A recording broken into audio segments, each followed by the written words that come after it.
不开玩笑，美团闪购马上就到，感谢30分钟好货到手的美团闪购冠名播出。番茄是个宝，茄皇错不了，感谢约一颗阳光番茄在里面的茄皇联合赞助播出。让生活更开心，感谢国民白酒老村长特约赞助播出。96倍乳黄金续航母源自护理，感谢守护宝宝闪耀成长的 A2 紫药 HMO 婴幼儿奶粉赞助播出。找回状态，脉动回来，感谢随时随地帮你 call back 好状态的脉动行业赞助播出。聊天吃乐事，分享更快乐，本节目由片片薄脆乐事不停的乐事赞助播出。真好笑，真有机，本节目由3方认证真有机的海天有机赞助播出。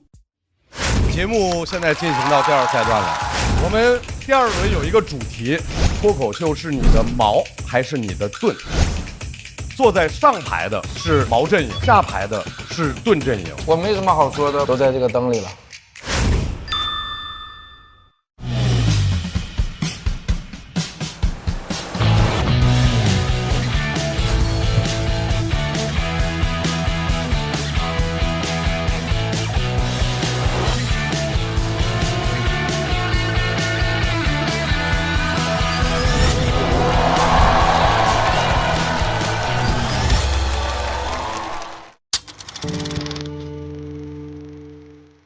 焦虑的时候或者难受的时候，梦见曾经那些跟你一起玩的小朋友还在欺负你，他们就说红包丢了，就一口咬定就是我偷的。为什么有一个还不错的学历，但是还是要经历这些困难？他说我一个女孩子不能走外八字。这个小伙子长得挺清秀的呀，怎么穿成这样？节目刚播的时候，好多人讲我是太子啊，质疑我富二代装穷。他比你好这么多，你是不是眼红啊？脱口秀是我重新看待我所经历的痛苦的方式。管住你的嘴，再迈开你的腿，离我远一点。我是相当的当面一套背后一套。那要怎么？为什么要承认？可不可以不承认？他要去指出来，他要去提出来，他要把这个事儿让大家都知道。能防守住已经非常好了。再遇到那些难过的事情，我第一反应居然是素材来了，用喜剧的方式去解读。我们在这里面可以自由地表述我自己的想法。我能用脱口秀来构建一个幻想的世界，女性在这个世界里的地位是完全不一样的。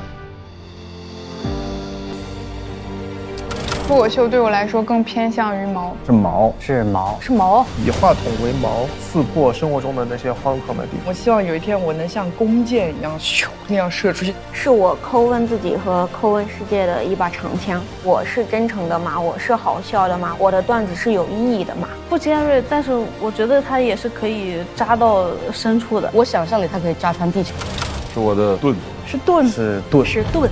我的目标壳子了，就是说壳安全。可以把我完完全全的盖住，幽默护体，保护自己。一个笑脸，一个盾，用微笑圆满的抵挡伤害。舞台上那束光就是这个盾的形状。享受舞台的时候，你就会忘掉很多东西。我的盾是观众一声又一声的笑声和掌声累成的。变形金刚变身一样，蹭蹭蹭蹭蹭蹭蹭，我拿着噌来抵御前面的所有的痛苦。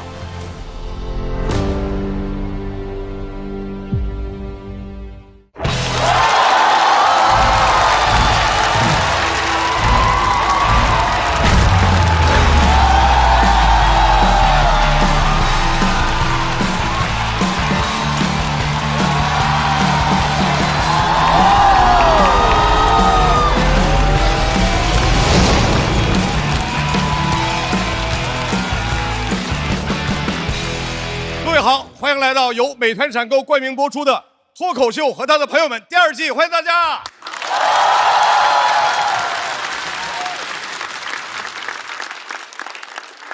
节目现在进行到第2赛段了，第1轮我们淘汰了17组选手，不过还剩下了42组选手要来继续陪伴大家。大家知道，第1轮连续录2天节目，每天都是录到凌晨3点。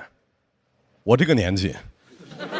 年过50旬，真的巨大的考验。平时这个时间，真的睡了一觉都醒了，半夜起夜了。你们真的不知道，一天看10几个小时的脱口秀很恐怖，会笑死。其实说实话，59组演员确实多了，对不对？观众看的会很累，但是这演员吧，你如果要是不要。又很怕对面的节目要，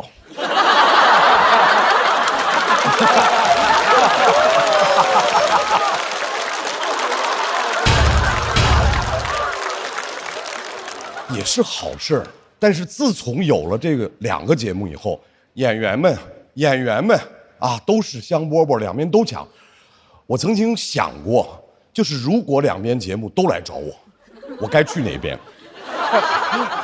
内心特别矛盾，因为2边都是好朋友，平时关系也非常好。经过我的反复思考，还好对面没有来找我，还是人家懂事，就不让我难做，对不对？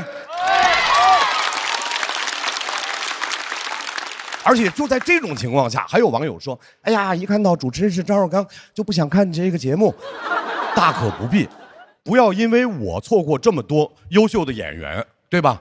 大家做一个设想，假设你请一个主持人很帅，那么我想请问，帅确实可以吸引人，但是太帅是不是太吸引注意力？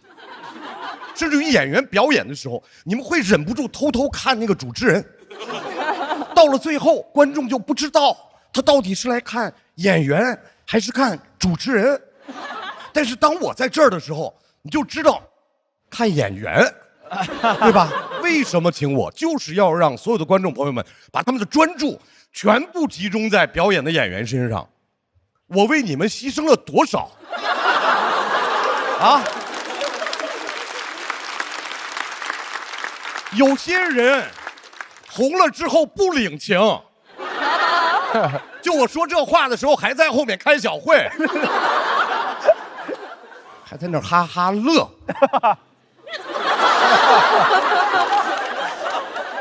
所以各位朋友，大家不要把我当主持人，你就把我当一个工具人。在这节目里面，QQ，我说工具人，你用那么使劲的点头吗，朋友？就我在这个节目里面的功能 ，QQ 流程啊，说赛制啊，念口播啊，再承担一些没有人愿意承担的工作啊。比如经常就有演员问我说：“张老师，我稿子不知道怎么开头，我能骂骂你吗？”我说：“你不是知道怎么开吗？”所以我跟你讲，各位，在这个节目里提我好使。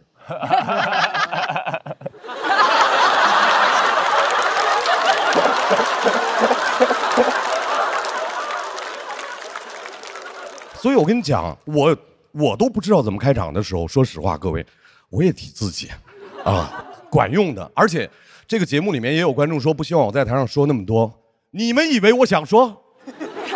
但凡4位校友团的老师，他们愿意开场表演，我用在这儿叨叨半天还被人嫌弃吗？他们4个人在那儿岁月静好，刚刚站在这里负重前行。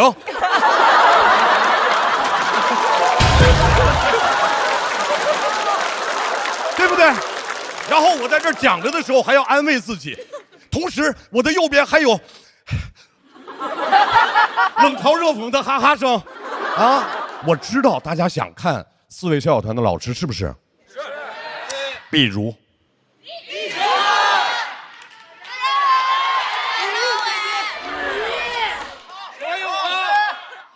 罗老师，各位，你们知不知道，我只是一个设问。你们真的就能做到呼喊他们4个人的名字，完全不提我，这样真的很伤人，朋友们。所以我也不说了，好吧？但是我现在告诉你们一件事儿算是一个小小的噩耗吧。接下来一整季都是我开场。好。罗老师，还是得您在这儿掌控大局，是吧？就是得有全局观，不用怕哈，开个玩笑，不用当真。我就是个工具人。节目组呢经常 PUA 我说你很重要。我要是再年轻30岁，我可能就会信。但是我知道我其实一点都不重要，我连拍灯的权利都没有。我在这儿说话的时候会被人打断，和有人哈哈哈没关系。我说多少都没有人在乎我非常清楚。有一个人在乎我，他就是美团闪购。他在乎的不光是我，他在乎每一位用户的需求。打开美团点闪购，30分钟好货到手。谁在乎我，我就在乎谁。谢谢大家，我是工具人张绍刚。同时，让我们再次把热烈的掌声送给校团的大张伟、罗永浩、李宇春、鲁豫，欢迎各位。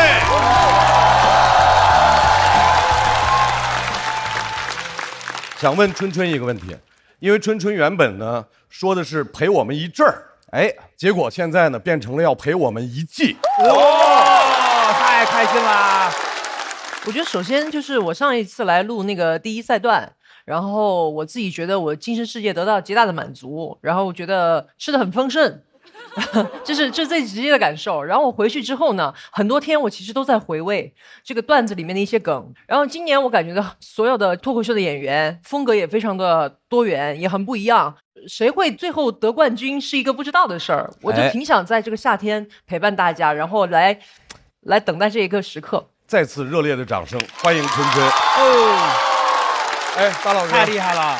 上次说给你们这个校友团起名字，现在春春。那太好了，太开心了。比如我们之前各位不知道啊，因为我们是 LLD， 就是鲁豫、罗永浩和我们是 LLD， 就是啦啦队。然后呢，我们春春来了之后，也是 LLDC 呀，DC 邓超怎么样？叫 LL 来了邓超。然后没，咱们可以叫啦啦长队，是不是？咱们希望咱们那个脱口秀能够越办越长，长春永远都是春天。好嘞，然后。我们还要欢迎一直陪伴着所有演员，以及给整个的创作带来无穷活力的编剧老师们的代表博洋、海源、袅袅3弟，欢迎4位。坐在他们身后的是来自全国各地的脱口秀俱乐部的各位主理人，欢迎大家。然后2楼来自全国的喜爱脱口秀的代表们，欢迎你们。我们第2轮有一个主题。脱口秀是你的矛还是你的盾啊？在这个主题下呢，因为还剩42组，就由42组演员进行了选择。坐在上排的是矛阵营，坐在下排的是盾阵营。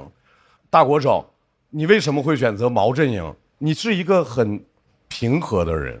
我是觉得谁会选盾呀？用脱口秀做自己的盾，太脆了吧？行业没了，盾就没了。对，而且我觉得人不能把外在的东西当做自己的盾。我用脱口秀当矛，我自己就是盾。特别好，特别好。广智，你为什么选择了脱口秀是你的盾？刚刚大国手老师说的，我没怎么听懂。我觉得从创作上来讲，可能我们作为盾的选手是，我们很少看不惯这个世界。都是别人可能看不惯我们，对我们造成一些伤害，我们进行一些反击之类的。但我觉得这个矛和盾也没有那么绝对吧，可能就是选矛的朋友们，他们内心也是有非常柔软的一面的，就能听得出来，我们盾说话就是温暖且窝囊，就是反正就希望大家能平等的支持，就是每一个朋友吧。谢谢大家，谢谢大家。好，4位校友团的朋友，你们觉得他是你的矛还是盾？其实我来之前，我觉得应该是盾。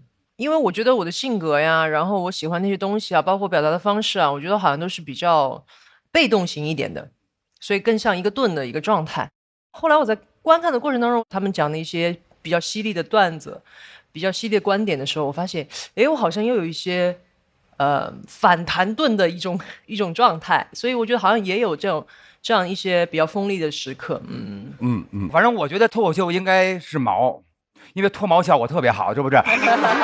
什么玩意儿？然后但是我个人认为盾也肯定是有可能的，因为能够让对快乐更加敏感，对悲哀更迟钝一点，是不是？然后我今天希望各位毛的朋友都能够炸毛，好不好？都能够炸起来。盾的朋友都能够扭起来，牛盾，好不好啊？都是棒棒的。所以现在我给大家介绍一下第2赛段的比赛规则。现在矛阵营是20组，盾阵营是22组，人多的阵营率先表演。演员表演过程当中，现场的朋友们可以随时拍灯。如果票数大于等于290票，那么这位朋友将直接晋级；如果小于290票，就要暂时不公布票数，并且开启抢麦。另一方阵营的还没有出场的演员随时抢麦。如果抢麦的超过1个人，就进入到反选。如果没有人挑战，将从对方阵营当中随机挑选1位和他进行 PK。PK 结束以后，票数高的朋友晋级，票数低的朋友待定。如果2个人平票，并且票数都高于200票，双双晋级。如果双方的票数都低于或者等于200票，那么双方全部都进入待定。本轮 PK 胜出演员所在阵营将继续派出演员来进行表演。如果一方的阵营选手提前赛完了，我们就开启冲榜赛。剩下的所有没有表演的选手将按照顺序轮流表演，争夺最后进入到下一赛段的晋级名额。本赛段42组选手，30个晋级名额，票数最低的12位将在本轮结束之后告别这个舞台。所有表演结束之后，哪一个阵营晋级的演员人数多，那么这个阵营将获胜。获胜阵营的演员将在下一赛段获得优先的选择权。我们首先打头阵的应该是盾阵营啊，这个阵营的出场顺序他们自己已经定好了。第一位上场的演员，他主动承担起了开场的任务，脱口秀的承重墙呼兰。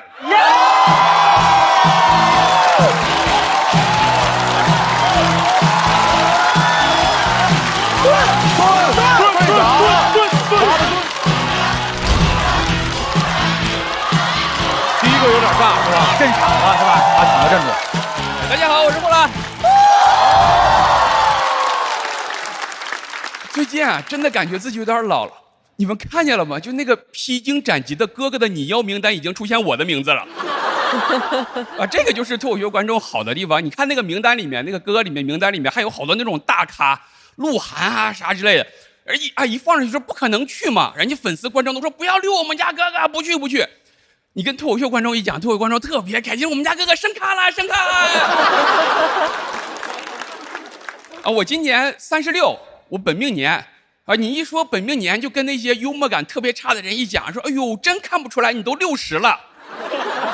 现在很多人都已经不讲本命年了，都讲本命。你知道本命吗？哎，就是最喜欢的那个娱乐圈最喜欢那个叫本命。经常问我说，我本命是王鹤棣，你本命是啥？我说我本命属蛇啊，应该是白素贞。最喜欢的这个叫本命，然后下面第2喜欢的、第3喜欢的叫2本命、3本命。我说中文我都听不懂了，3本命以前只有我妈会跟我说，你要不好好学习啊。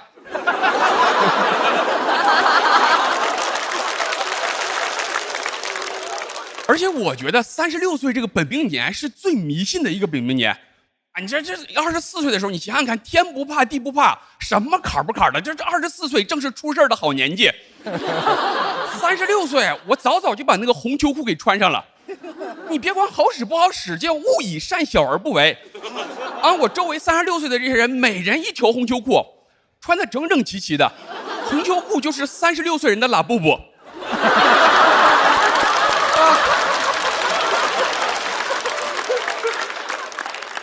你一不小心露出来说这是什么东西啊？球裤裤的。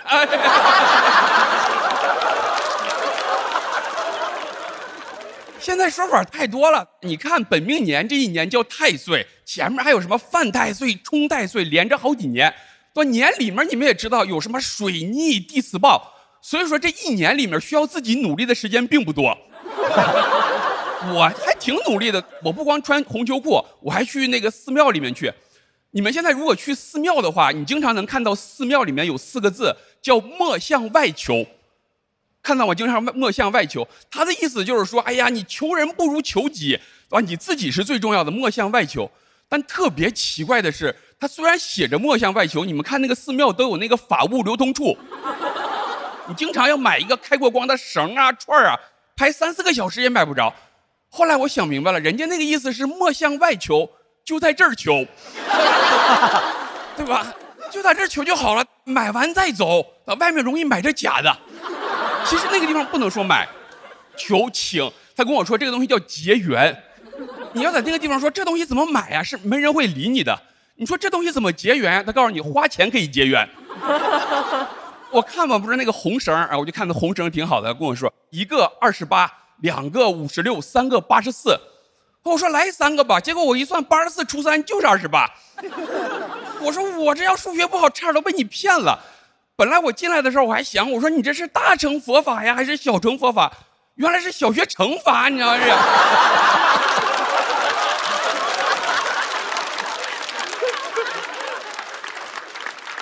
我也不会戴买回去之后在网上查，说这个东西是这样的，说年前啊你要戴左手，大年初一开始换右手。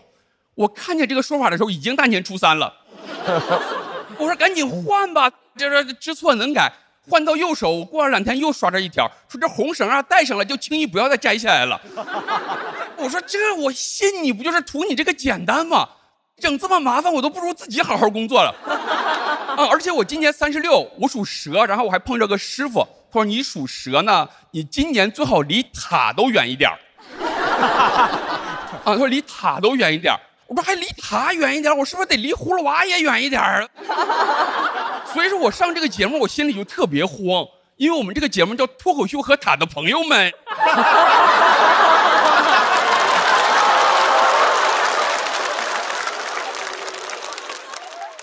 而且我觉得不是说本命年有坎儿，而是这些年正好都卡在那个坎儿上了。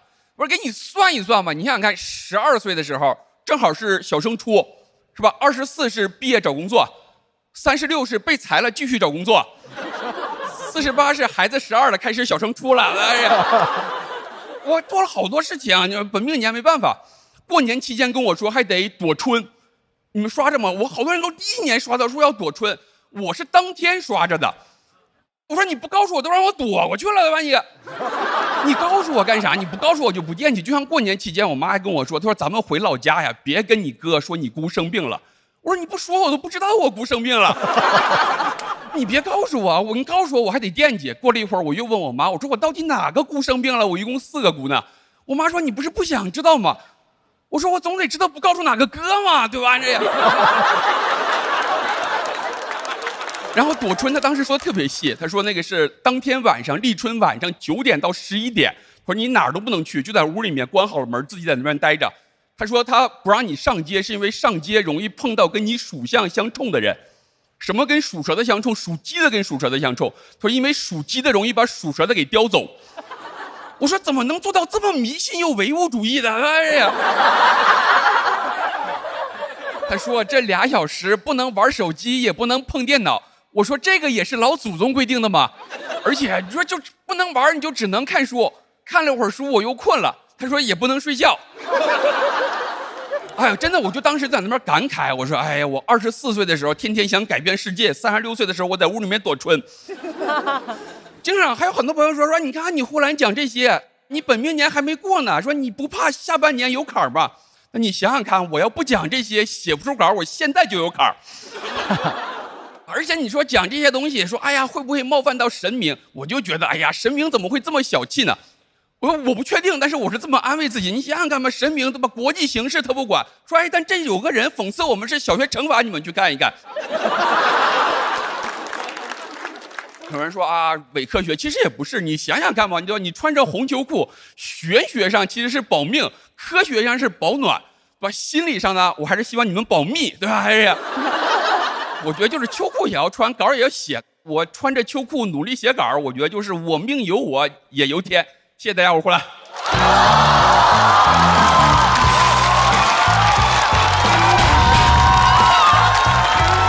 来，出来，索票通道开启。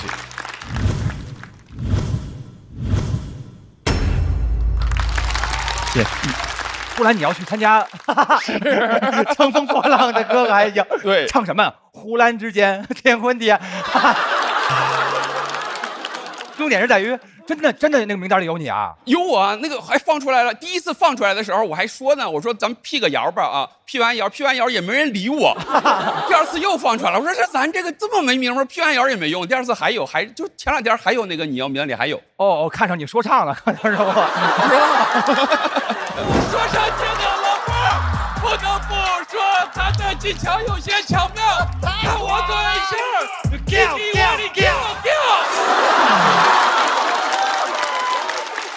来，鲁豫，我其实最后犹豫了一下，要不要拍灯，我看到了你的犹豫。对，因为我对呼兰的期望值的起评分是比较高的，就是我希望它达到我那个点，然后从那个点再往上翻，所以跟我的那个期望值有一些落差。理解。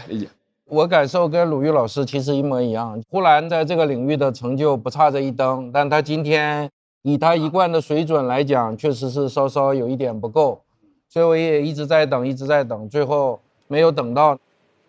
我想冒昧的问一下呼兰，你今天穿了吗？我今天没穿，今天有点热，然后也有点太刻意了。夏天穿秋裤啊，我这太没劲了。对。其实我想问的这个问题是，我想追问这个问题，这个东西要穿多久？穿到脏了要洗。不是，因为它脏了就要洗，你换个新的嘛。其实就是新成就行了，对吧？就是新成就行了。我其实之前一直带着红绳的，然后因为是冬天一直带着，结果巡演到一半的时候，到了夏天，你上场的时候带个红绳，观众很容易被分散注意力，然后就都摘了，然后就红球裤也没有，红绳也没有。但理论上来说，其实我们是在台上，这是最需要保佑的时候，然后我们都给摘了。其实我们公司89年36的朋友们可多了。Hello， 大家好，我是火锅，我是89年的蛇。大家好，我是孙熙，我也是89年的蛇。大家好，我是霍兰，我也是89年的蛇。大家好，我是谭湘文，我是01年的人，属蛇。看不出来，想叫他哥哥。他听了我第一次讲这个段子的时候，他在那个户外就直接掀开裤子给我展示了一下他的红球裤。的建议就是下次咱们不见外啊，咱们不见外，有外人在。没有外人。就之前有个红绳啊，然后后来就因为演出分散观众注意力，然后就把那个给摘了。我带着红绳，上面有个金色的小蛇，你看学校有人送的。哇哟，现在会更焦虑了。就是我意识到说，我36的时候就还难过了好一阵儿吧。而且你一辈子能过多少个本命年呢？就会，哎呀，怎么我也不是散播焦虑了。等一下，我才24啊！我怎么感觉跟被你说走了？你是36这么吓人的吗？我要哭了！今天这个采访主要就是我们3个来吓唬你，这个是主要目的。会不会有人倒这吧？放金矿倒这会。好，在所有的灯都拍完了之后，让我们来看一下。呼兰得到的票数是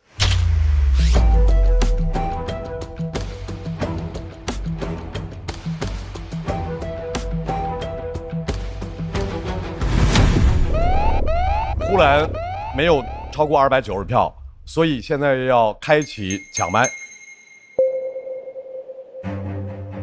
好刺激，这个太刺激了。现在我们可以站了，站吧。我可不站，好想站，又没有这种勇气。哇，谁要站呼兰啊？哇，我觉得我们组没人敢站。站不站？小齐喝水，小齐喝水。好，毛组的20组演员，请抢麦。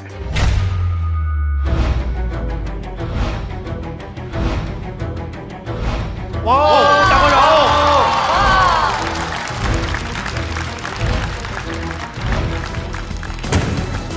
大锅手 Seven， 来说一下你的理由先。我其实那个上节目之前就在线下演出的时候，我就一直特别喜欢呼兰，我也幻想过能不能跟呼兰老师这个比一下，希望有这个机会把握住。好，大锅手。我觉得节目嘛，就是抢的打，抢的还挺好看。然后上一轮我比赛文强。大锅手这么好胜啊，才知道，确实是毛组的。所以呼兰在 Seven 和大锅手之间，你的选择是？我选大锅手吧，因为我本来想的就是谁先站起来就选谁，反正就都按这个原则来，那我们就选大锅手吧。啊，好的，Seven 休息一下，让我们热烈欢迎来自毛组的第一位优秀的脱口秀演员，慢慢讲述，细细思考，掌声欢迎大锅手。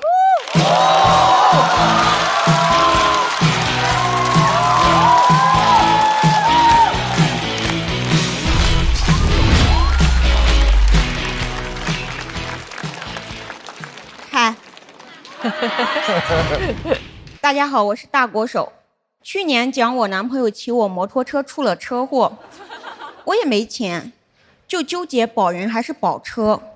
当时很担心节目播出后网友骂我不是人，但没想到他们骂我不清醒，骂我恋爱脑。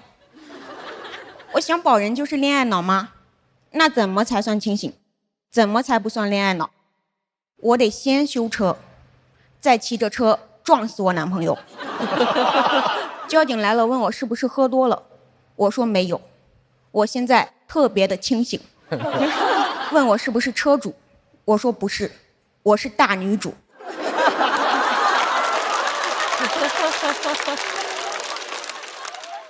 说实话，本来谈了2年，感情都淡了，网友这么一骂，我就有点叛逆了，就爱，死了都要爱，不爱了也硬爱，强制爱，我超爱的。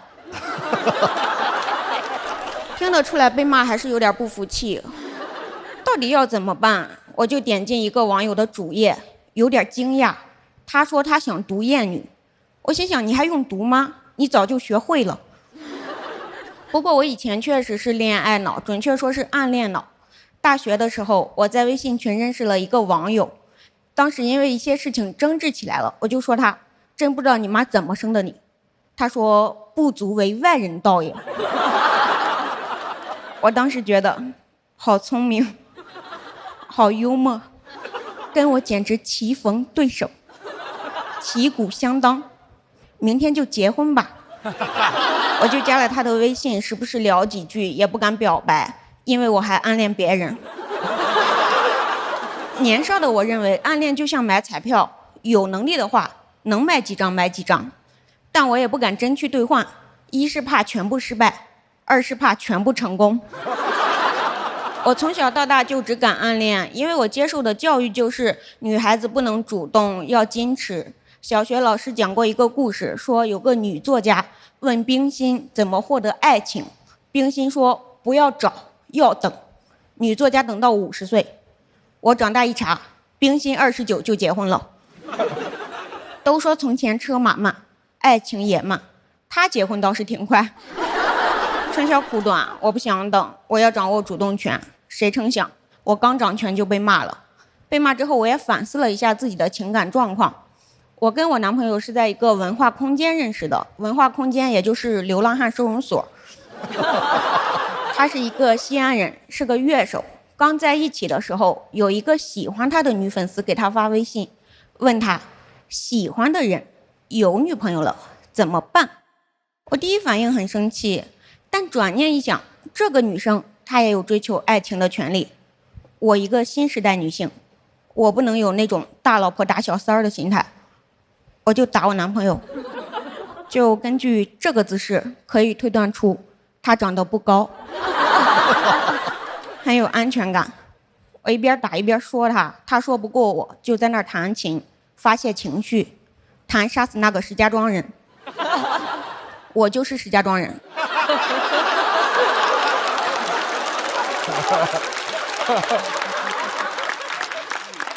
都给我气笑了。我问他你要怎么杀，他说他要回家派兵马俑打我。真的很幼稚的一个男的，对吧？但没办法，我一个绝望的直女，谈恋爱只能两害相权取其轻，要么找个男的，要么不找。我不能不找，我抗拒不了。我一个成年人，每天又苦又累，又穷又饿，我需要爱呀。就连没谈恋爱的时候，我都爱了好几个。我认为我很清醒，但现在一些网友就是认为女人不结婚不谈恋爱才算清醒。那按这个逻辑，最清醒的人是灭绝师太，他自己不谈恋爱，也不让别人谈恋爱。他的徒弟纪晓芙爱上了杨逍，灭绝就让纪晓芙去杀了杨逍。纪晓芙不干，灭绝一掌把纪晓芙给打死了。这也太清醒了，清醒死了。所以现在有人问我情感状况，我都要观察一下他的反应，再决定下一句。如果他露出那种鄙夷的神色，我就赶紧说哎呀哎呀，我就是玩玩而已。做女人真的很难，以前要我矜持，后来又说女人要掌握主动权，我主动了又说不能谈恋爱。我就感觉旧的规训还没打破，新的规训已经建立了。我都不是跟不上时代，我就是跟不上规训，每天活得提心吊胆的，不知道明天和灭绝哪个先来，感觉灭绝明天就来。我理解有人批评恋爱脑是害怕女生在情感中被剥削嘛，但辱骂不是正确的方式呀。恋爱脑之所以会通过无底线的付出来换取爱情，就是因为缺爱。所以你真为他好的话，你别骂他，你爱他，你比她男朋友更爱他，你爱醒他。他一个成年人，每天又苦又累，又穷又饿，他需要爱呀。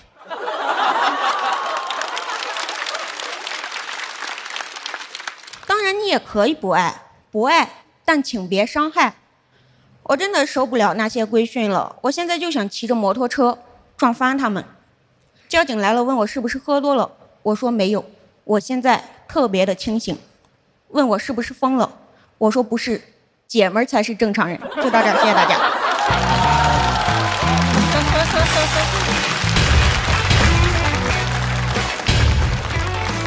大国手锁票通道开启。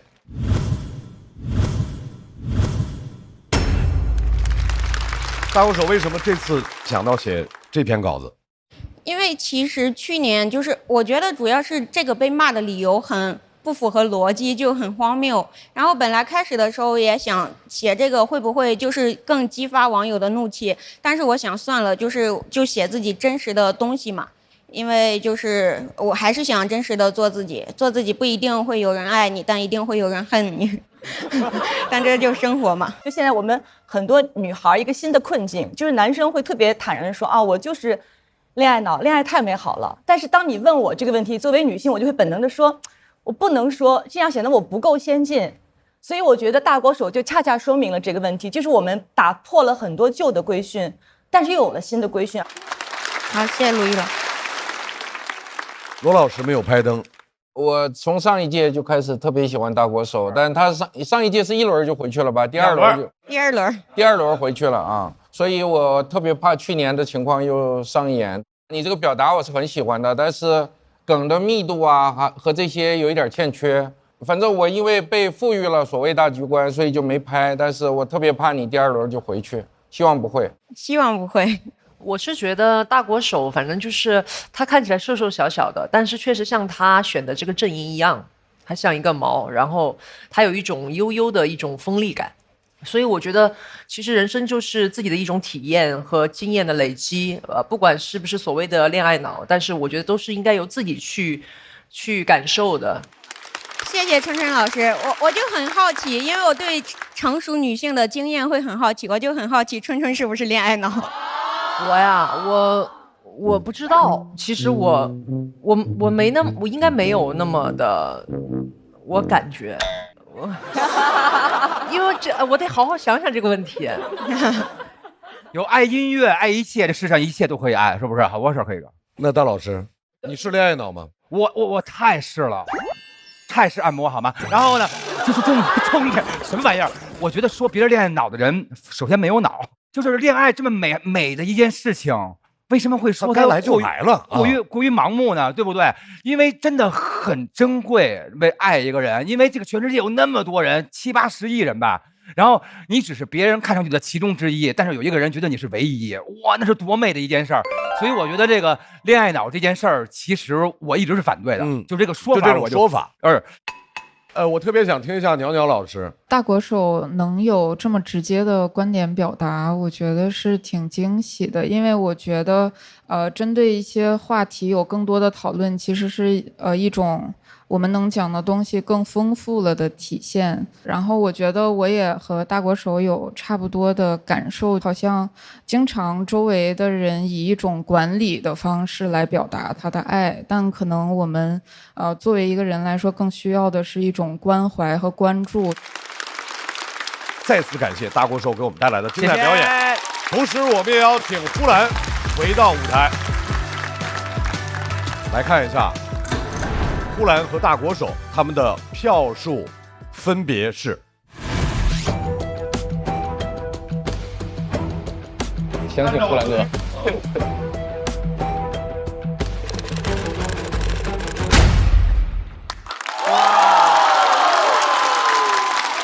恭喜呼兰进入到晋级区，大国手还要回来继续等待。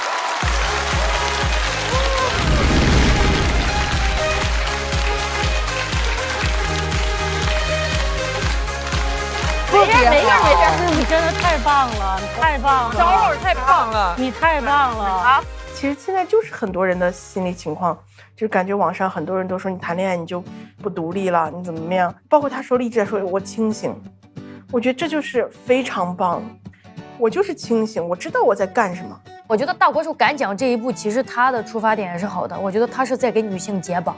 我觉得这2年的一些女性主义，或者说这种独立女性的这种枷锁，让大家已经我觉得有点扭曲了。结婚都是背叛女性主义，你生孩子你直接你就是掉入罪恶的深渊。我觉得真正的女性主义是允许任何女性幸福自由的过，选择她自己的人生。你会后悔站呼兰这个事吗？不后悔，不后悔。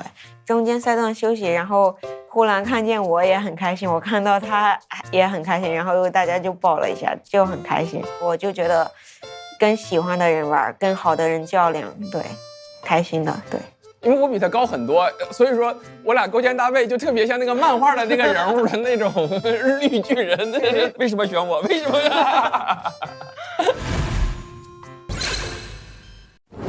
所以我们现在盾阵营要派出下一位表演的演员。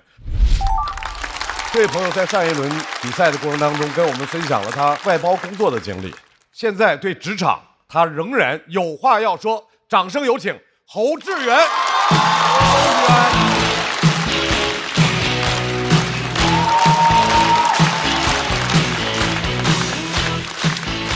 哎 ，Hello， 朋友们，大家好，你们好啊！我叫侯志远，我平时还在上班，今天是请假过来的。我真的很希望能够保住我现在这份工作，因为我不想再面试了。我就感觉现在企业面试的花样越来越多。我之前找工作参加过很多的面试啊，然后所有面试形式当中，我最讨厌的一种叫群面。这个名儿就很奇怪，我第一次听还以为要在微信群里面。我说群里怎么面呢？是抢红包吗？群面还有一个名叫无领导小组讨论，这个名就更怪。无领导，哪个小组讨论？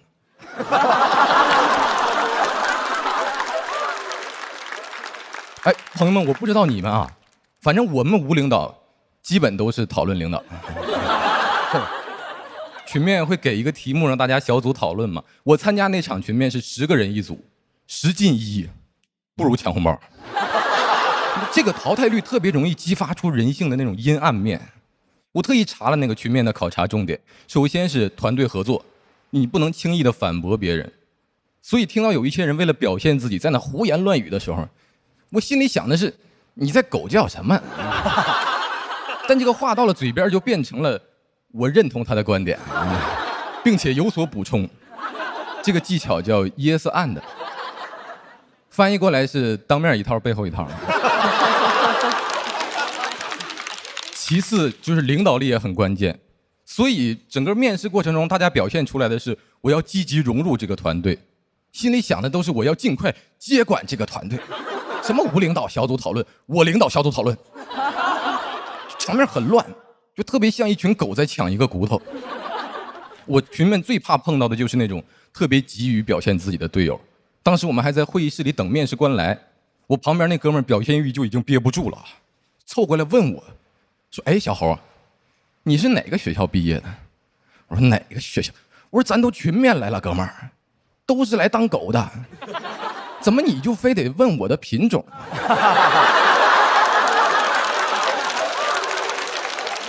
我就没愿意搭理他，没想到周围的人纷纷开始自报家门了。啊，我是交大的，我是北航，我北理工，谁问你们了？但我一听坏了，朋友们，都是品种狗。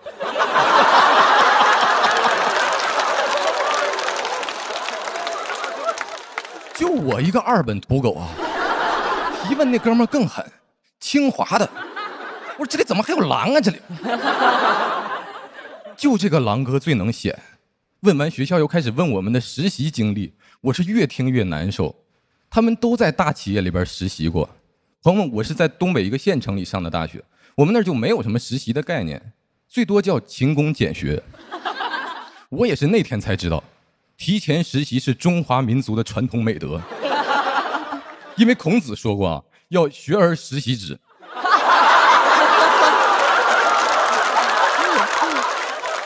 那个意思就是学完你得实习呀。我就没听孔子，学校也不太好，所以一直就没说话，这样就没有人知道我是土狗了，他们都以为我是酷狗。那个面试官来了才是正式的自我介绍，哎呦，场面就更乱了，人人都想被面试官记住，所以普通的介绍就根本没法被记住。但有一个同学的自我介绍啊，令我终生难忘。他说：“我希望用3种颜色来介绍我自己。我有红色一样的热情，黄色一样的创意，而我的底色是象征同理心的绿色。”我听他介绍完，赶紧组里10个人就剩9个了，因为他在装灯。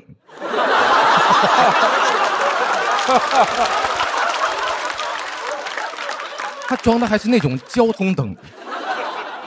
他介绍完，全场都安静了，都被他的热情镇住了，谁也不敢动。红灯亮了。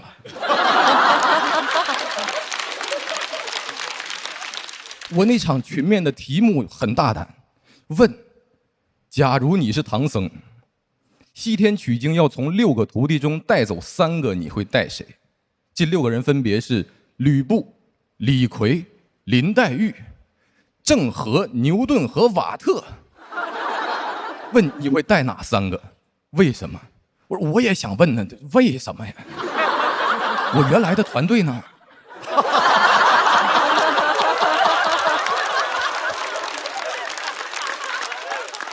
我猴哥呢？关键这帮人都不是一个系统的呀。那怎么取经队伍现在还在借调的了吗？啊，我是唐僧，你们是选调僧是吧？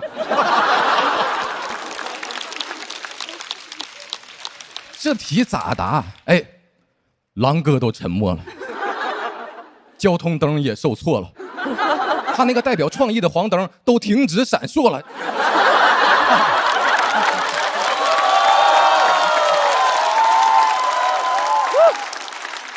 哎，怎么选呢？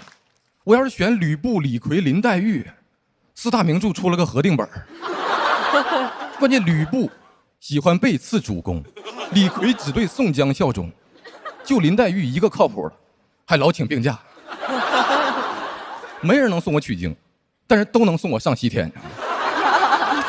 那我选那个郑和、牛顿和瓦特，感觉唐长老不想上西天了，想下西洋了。给郑和配2个大发明家，我就感觉大航海时代要开始了。我们开着蒸汽机船直奔大雷音寺，然后如来佛祖亲自封我为海贼王。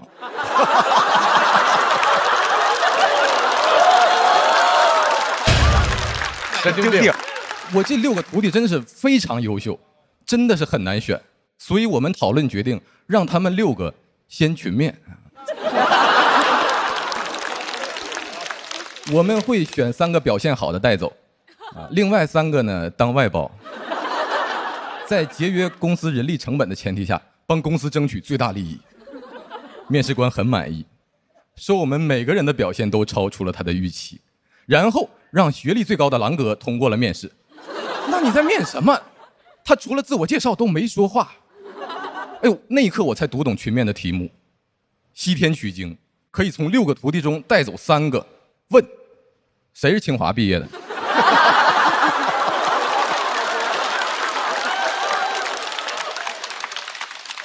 群面参与多了，我能力没有任何的提升，我道德水平直线上升。我现在坚决反对动物表演，我跟他们共情了，你知道吗？动物保护组织有一个标语我特别喜欢，说小熊不想骑车，小狗不想钻圈，我想加一句，我说小猴也不想群面了。我就讲到这儿，谢谢大家。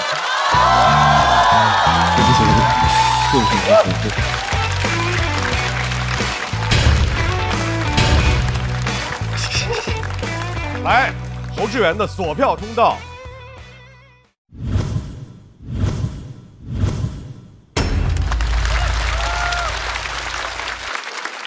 小侯，你的面试经验是很丰富吗？面试经验很丰富，但是通过的经验不是很丰富。面试里面有比这个群面更荒谬的吗？啊，我之前有过一次面试是就是对面的面试官很年轻，他就只比我大2岁，然后进去以后他就一直在羞辱我，就说哎，我只比你大2岁，但是我坐在这儿，你坐在那儿，说明年轻人还是要努力。哇，你跟他说，但是你比我2啊。那你会怎么回答呢？这种荒谬的问题，我会是我说我要继续努力嘛，就是因为我是盾那边的，就不太擅长攻击。但这个真的不好说。比如说，我不知道你那个大2岁跟你恶心的那个人面试你是什么岗位？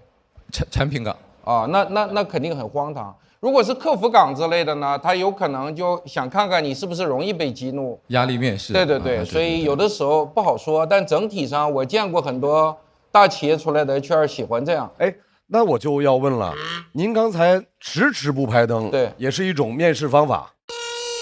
不是，我没那么阴，我没有暗示您什么，我只是一直犹豫是我觉得这个作品呢完整度还是稍稍有一点欠缺，但中间有几个很精巧的梗是很有趣的。对，所以如果我们该3灯了，我就不拍了。我看了一眼是2灯，所以我犹豫了一下就拍了。犹豫就是这个，不是要 PUA 他。春春觉得哪个让你印象深？我第一个是那个学而时习之，然后但是我最喜欢的是那个他说唐僧的6个徒弟，然后这6个人因为实在太混乱了，所以我觉得这一段的这个设计会让这个群面的这种荒唐感更加的充足，被放大。对。他有一种特别温和的那种刀，你知道吧？对，你听他说话特安静，但是他里头力量特别足，而且都倍儿狠。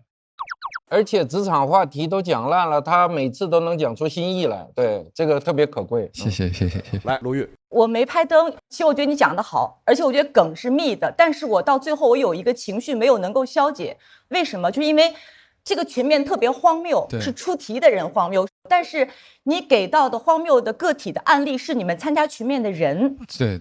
但是后来我明白为什么你要这么讲，是因为你要说都是狗，还要分什么品种吗？因为你要最后落到你的收尾，我不要做动物，但你要解决我作为听众，我的情绪怎么被消解。明白。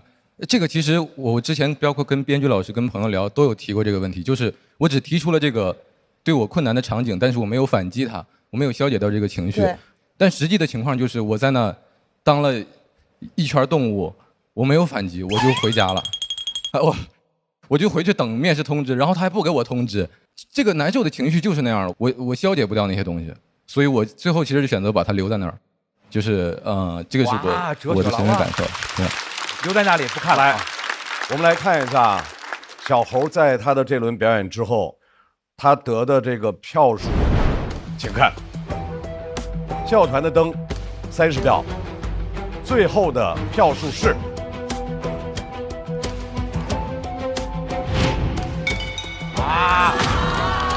因为没有达到290票，所以现在毛组要开始抢麦了。倒计时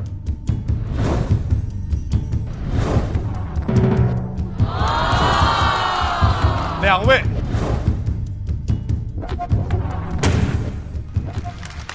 小猴，你的选择是？那我选王颖吧。选择的是王颖。这位演员不怎么爱笑，但是很容易笑里藏刀。掌声欢迎王颖。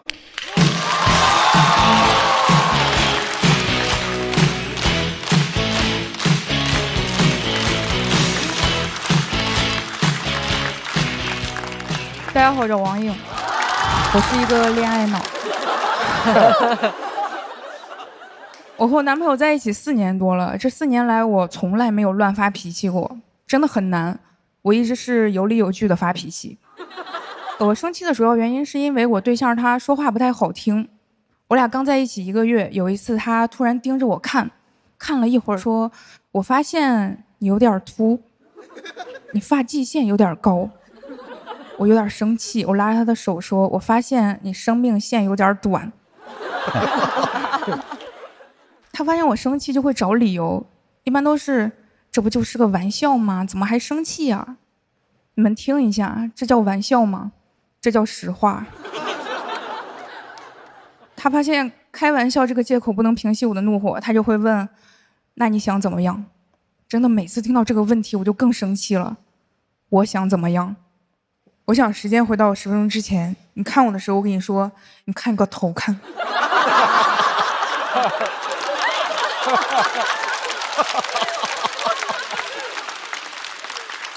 我还想时间回到4年之前，你告白的时候，我跟你说，你给我滚蛋。但你要说能实现的，我希望你现在能够跪下来给我磕3个响头。他还特别怕麻烦，我俩现在已经一起住了。有一次他回家的时候，我让他拐到一个地方给我带个东西回来，结果他空着手回来了。见到我第一句话就是哎呀我忘了。我说你是不是嫌麻烦故意忘的？他说对。他不是那种羞愧的对，他是那种惊喜的对。你怎么知道？就是他不觉得我戳穿了他，他觉得我懂他。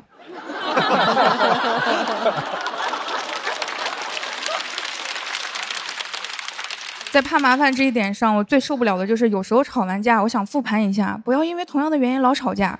他觉得复盘太麻烦了，世上没有什么事儿是一句俏皮话解决不了的，如果有，那就是这句话不够俏皮。我因为这个真的有点苦恼啊。后来和一个男生聊天，那个男生说他也特别害怕这个过程，他每次和女朋友复盘的时候，心里想的都是，如果你现在给我一个嘴巴子能解决这个事儿，那你就打。我听完之后真的豁然开朗，他女朋友解决不了，我能啊。后来有一次我和男朋友吵完架，我就跟他说，你要是真不想聊一下这个事情，我现在可以给你一个嘴巴子。我对象在那儿想了半天说，我觉得有些事情咱还是得聊清楚。我真的因为各种原因骂他，有次他就受不了说，咱有话能不能好好说，你别老骂我。我说你搞清楚，我不是能好好说话非要骂你，我其实是想弄死你，但是只骂你。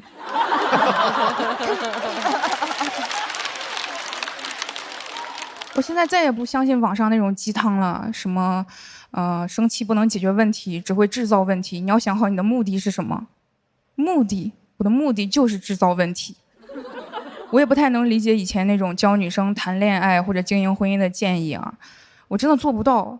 比如说男朋友在外面让你不开心了，你不要生气，你拉一拉他的袖子，轻声提醒他一下。我能做到的轻声提醒只有一句话，是不是给你脸了？还有流传最广的一个建议叫，想要抓住男人的心，得先抓住他的胃。这句话到底有什么道理？他都不押韵。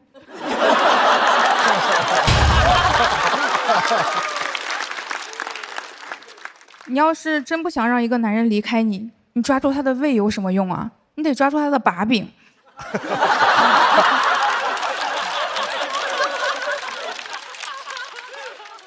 还有最鸡贼的一个建议叫，聪明的女人在婚姻里要学会示弱，聪明的女人怎么会在婚姻里？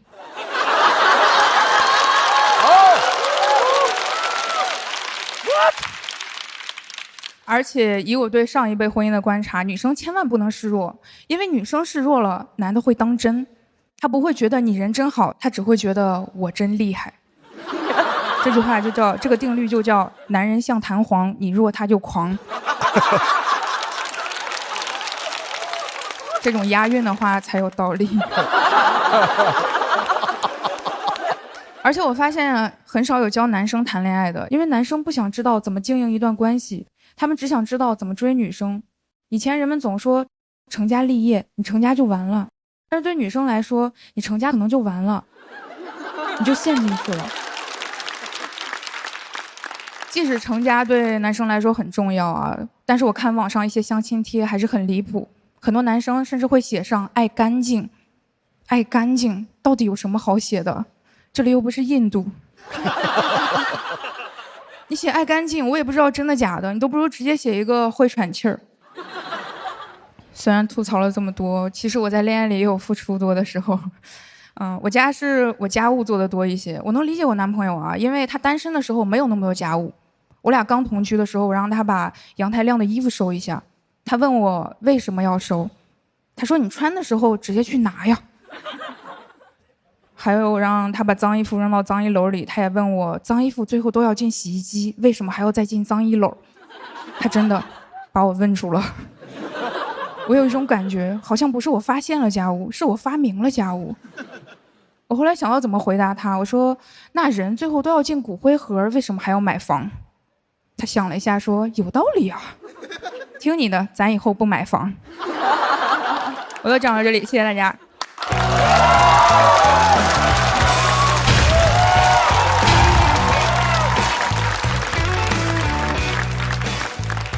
王颖锁票通道开启。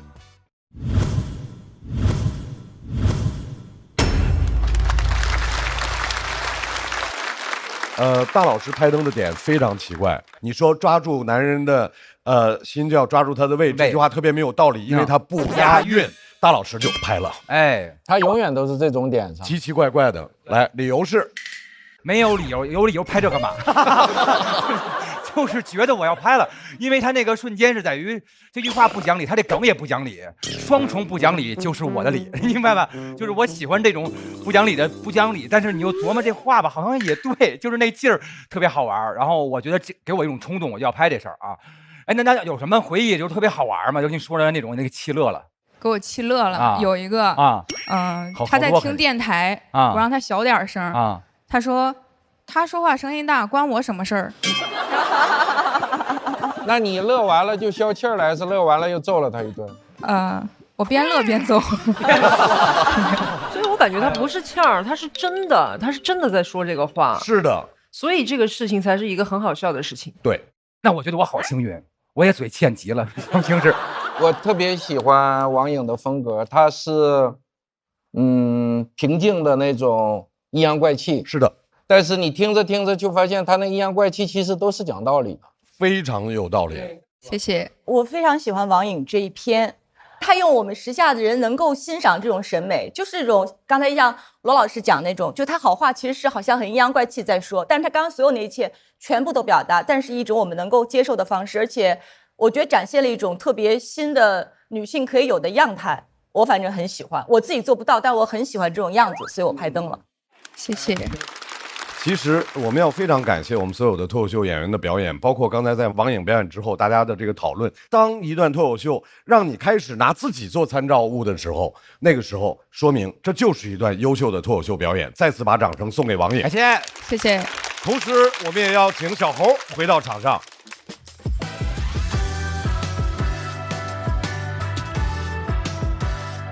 我们笑团给出来的票数，两位应该是一样的。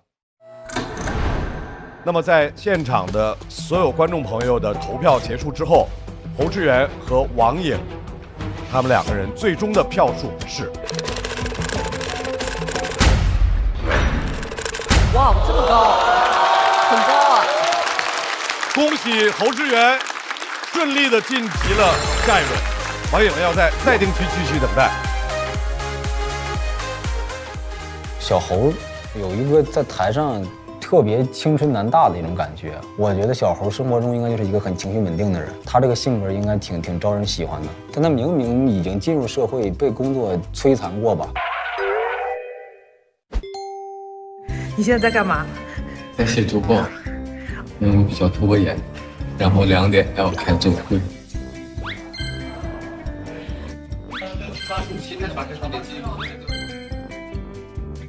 好难受啊！好难受啊！你现在开发科技技术？不行，我上你了。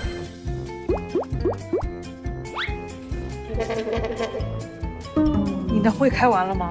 没有，我还在等他。我在家等他睡。我觉得我是流动的牛马。流动的牛马。马上要派出来表演的还是盾阵营。盾阵营的这一组现在有新身份了，人家让我们欢迎春晚喜剧演员徐浩伦、谭湘文。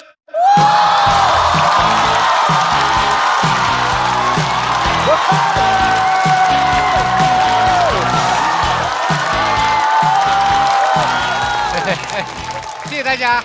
Hello， 大家好，我是徐浩伦。Hello， 大家好，我是谭湘文啊。身为一个年轻人，总觉得自己身体很好，不是蛮好。但一体检全是小毛病嘛，有问题了。最近这个有那个健康小课堂哦，我有一个体验课，过去模拟一下吧。哦，想去体验一次。哎呀，上课来了，该鸡蛋。过来上体验课的。哎，对对对，留个名字给我。谭香文，谭香文，好，自己找个地方坐一下。哎，好，哎，不好意思，过一下。既然是上课啊，上课之前照常点个名。谭香文到，人齐了，一个人点什么名了在这里啊？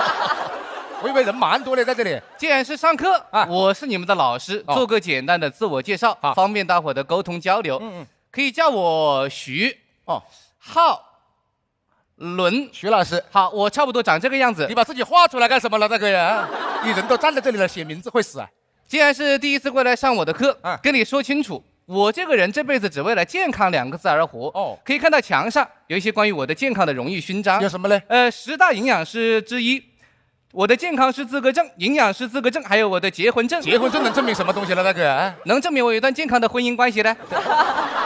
这句话你跟陈露说，不要跟我讲，晓得吧？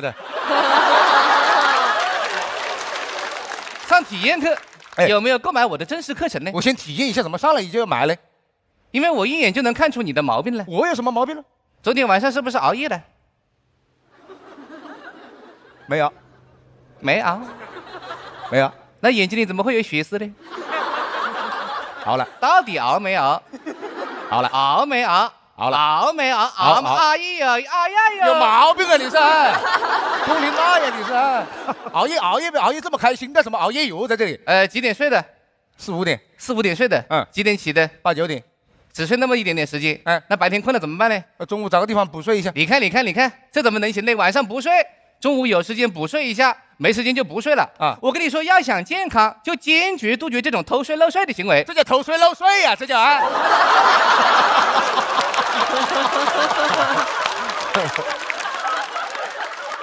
这上升的太快了吧！我本来只是睡觉时间有问题，现在上升到我人品有问题了。你是不是还有一个问题啊？有点脊柱侧弯吧？我这都看得出来，你怎么看出来的呢？我跟你说，人的很多小病小痛可以通过这个面部反映出来。我看面相看出来的。相由心生。我们这个相声什么相声了，大哥呀？我们这慢才，晓得吧？你别管是什么艺术形式，没跟你聊艺术形式。我不是说我能看出你的脊柱是歪的啊，我是能看出你的体态有问题。你看你有脖子前倾的症状。哎，对，一般有这种症状的人都会有一些这个脊柱侧弯。晓得不？过来给你稍微放松一下，我调一下。你看这个位置叫会武穴。会武穴。对。太阳穴太阳穴，死穴，死穴就不要这么用力了，好不好？按死了怎么办呢？在这里啊，我给你稍微正个骨，放松一下。来了，哎，这不痛吧？痛倒是不会痛，就是有些声音，好吧？准备好没有？来，这是什么声音了？大哥呀，我身上还蛮有节奏感的，在这里啊，那就说明你身上还是有些音乐细胞不？什么音乐细胞了？那个，你这里有稍微正规一点的疗法吗？我摸了一下，你问题还是蛮多的啊。你看你这个斜方肌这一块了，比较紧僵硬。放松一下，我这里有个电疗仪，主要是给你缓解你的疲劳，放松你的肌肉。来，这手拿这根，这手拿这根，这是什么东西？这是零线火线开闸。等一下，你先别开闸啊！你这个是电疗还是电刑了？这是？你电完就知道行不行了？那肯定不行噻，大哥呀！谁电疗拿零线火线做了，大哥？这是调理的一部分啊，这是外调，还有内调。内服了，就是吃。你看为什么我能这么健康？为什么？为什么精神焕发？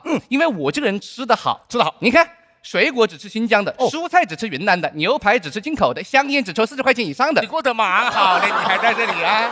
你生活品质蛮高，哪里营养了？抽烟还在这里？为什么我能当你的老师？为什么呢？我跟你说清楚啊，别的老师是告诉你吃什么，我告诉你不能吃什么。好。狗为什么不能吃巧克力？关我屁事啊！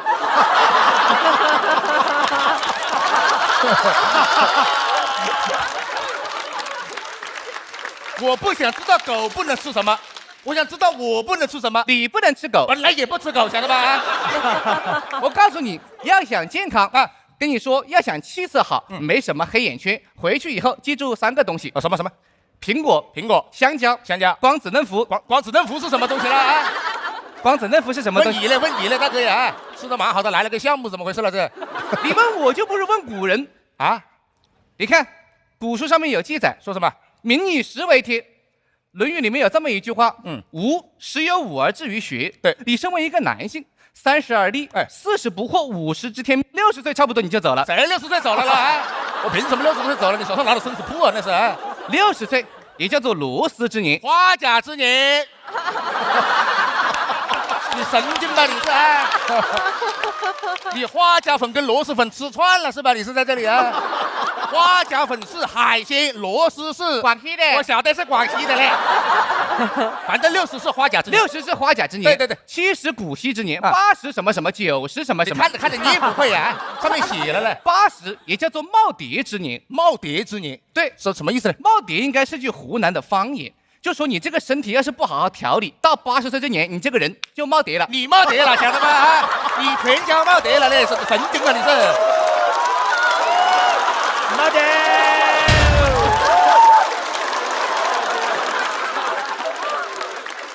哪有你这么讲话的？还哪本书上面写了啊？《论语》了，哪个《论语》了？徐浩《论语录》了。你自己记得算什么了啊？好，我知道，你不要太激动。你现在肯定觉得我是一个骗子，我觉得你是个疯子，晓得吧？你是没有经过我的从业经历的。你有什么从业经历？你看墙上不光有我的荣誉，还有一个照片。你看见苏炳添没有？苏炳添为什么挂苏炳添啊？因为我之前是他的私人健康营养师。哦，1对1带他的。而且我跟你说清楚，苏炳添不叫苏炳添哦，他叫什么呢？他叫苏炳。怎么就叫苏炳添了呢？因为他的营养是我给他贴上去的。有毛病吧你是啊？姚明知道不？姚明，你能帮上姚明什么了？他之前只有1米。你放你的屁嘞，在这里啊！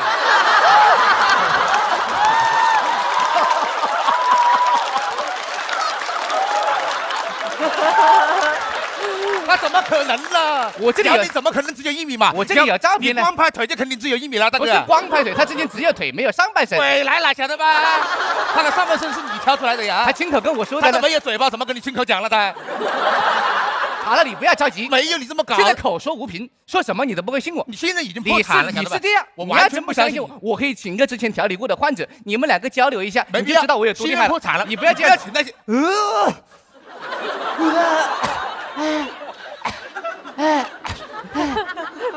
你确定这调好了啊？厉害，好，小伙子你好，好，大家好，4位评委老师好，他蛮有礼貌你看，我呢是来自湖南湘西的一个老奶奶。哦，奶奶好，奶奶好。你们可以叫我于告弼。哦，于告弼。对，你是把徐浩伦所有的偏旁全去掉了是吧？谢谢大家。可能看着有点显老啊。很多人问我今年多大年纪了？多大了？奶奶，我今年已经88了，64了。完全不对，晓得吧？这88、64了。哦，奶奶的还是个乘法嘞啊！我特别感谢徐老师感谢来这里只有一个目的。什么目的呢？因为在认识徐老师之前，我有很多的坏习惯。有一些不良的嗜好。对。奶奶平时喜欢抽烟？不抽烟。不抽烟。平时喜欢喝酒？不喝酒。那奶奶平时喜欢干什么呢？喜欢在别墅里面唱 K。别墅里面唱 K， 还水池里面云龙鱼嘞，晓得吧？你蛮新潮在这里啊！我是来这里就一个目的，什么？就是把我的真实经历分享给大家，倾诉给大家。因为是在去年的6月份，我去医院体检，我体检了，那个医生说可能要抓点紧。要不再不抓点紧，可能熬不过明年。这蛮严重的噻。跟经过这个徐老师1年的调理，所以今天是我去世的1周年。你神经了嘞！这个人已经被调得胡言乱语了，这是胡想。天下那点点点点点点点点点点，天下那点点点点。奶奶，等一下我好不好？奶奶，你不要这么搞好吧？奶奶，你不要电话铃声唱什么唱了，在这里啊！我在这里上课，我晚点跟你讲啊。干嘛嘛？我来这里就一句话，总而言之，言而总之，就是想跟你们年轻人说，不能既要又要。你看你们又想要一个健康的身体，对，又不愿意摒弃那些不健康的生活习惯。我晓得我跟你说这么多，很多年轻人都听不进去。你们年轻人不都喜欢那个什么？有一个京剧吗？京剧奶奶也带了一个京剧。好，驸马爷金钱看短线。哪个京剧了？这个呀，谢谢大家。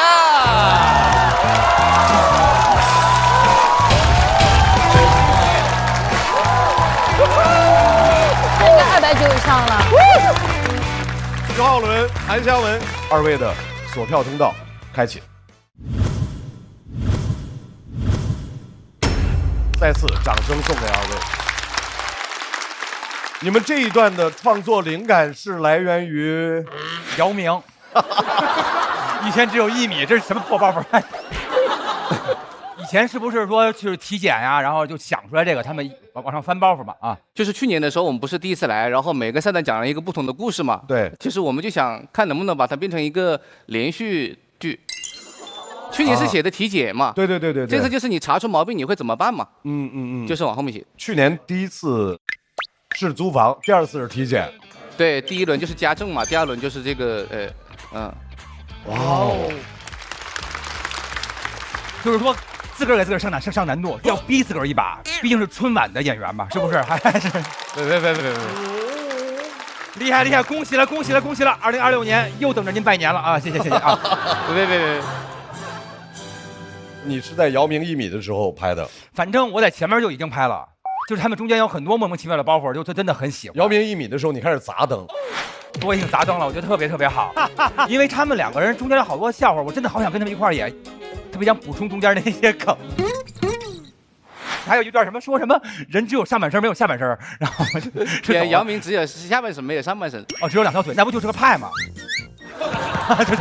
哎呀，哎呀，真的是太喜欢你们了。然后就是俩人这儿，有时候很多演出吧，就是都是那什么俩人合作，都是1+1大于2什么。我觉得他们两个人无论怎么演都是加在一起就等于1，就是等于一个特别完整的。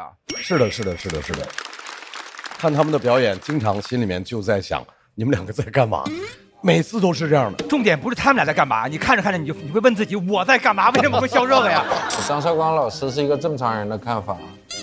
正常人看精神病演出就这样想，对啊，精神病看精神病演出就你说一起犯病啊，一起犯病真的是。我没什么好说的，每次他们来我都期待满满，但每次都没有让你失望吧？对，从来不会，从来不会，所以我就都在这个灯里了。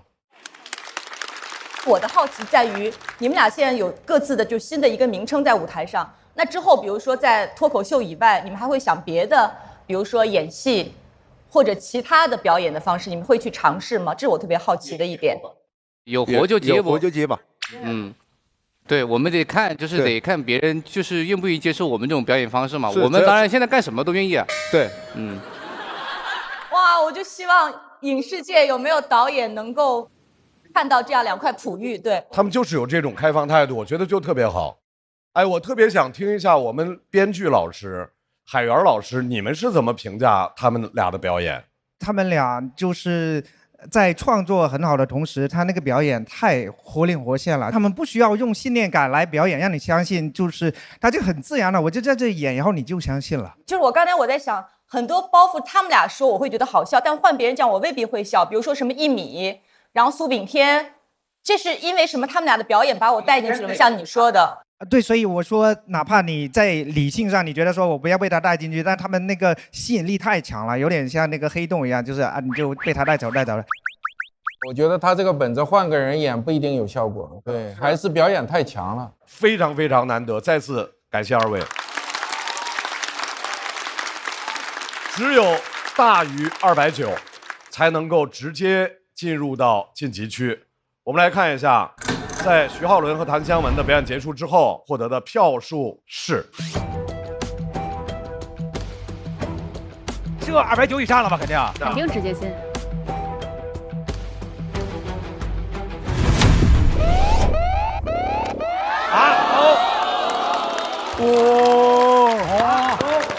这么严格吗？这么严格吗？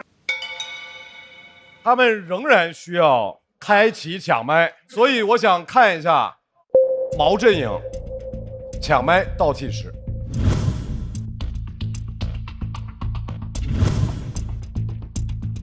太吓人了！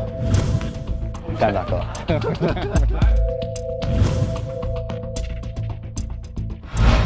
又来了，真来了！三文就是可以，常年上班的就是这种太棒了，压力之下可以。Simon说一下理由。我今天是这样，我今天来的目标就是我想打一个强，最强的。但是我也不是说我要比一个赢什么，但是我觉得跟一个强的比，可以让自己变得更好。明白了，要挑就挑最强的。休息一下，把舞台留给 Simon， 掌声欢迎 Simon。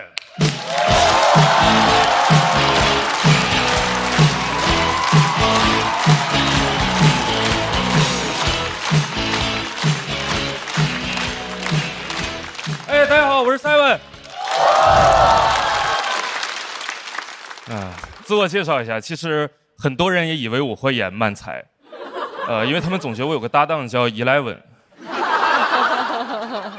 我们就上来说，大家好，我们是一个便利店漫才组合，我是 Seven， 我是 Eleven， 我们是全家。啊，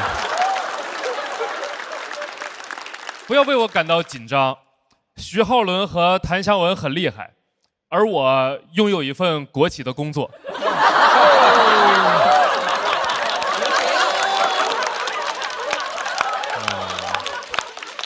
但是不要太羡慕，朋友们，像我这样的年轻人，在这样的公司工作，其实很卑微，没什么自主权，经常会被领导派去参加这种乱七八糟的活动。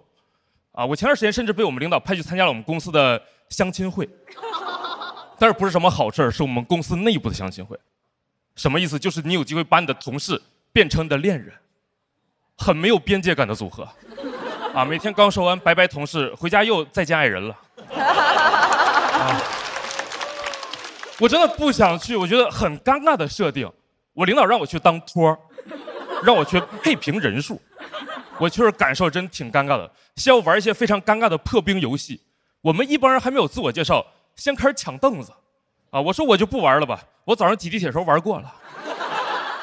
我真的不想玩，但是我们这种年轻员工又得负责活跃气氛，取悦在场的一些领导。但是抢凳子想活跃气氛很难，因为正常人跟同事都是比较谦让，不会真抢。啊，幸好我们有一个激素分泌过剩的同事，特别想赢。啊，我叫他超雄哥。啊，他这样超雄，就是正常人都是跟着音乐这么走，让音乐厅坐下嘛，抢凳子这么玩。超雄哥没有，超雄哥这样走。像一个在巡逻的马桶。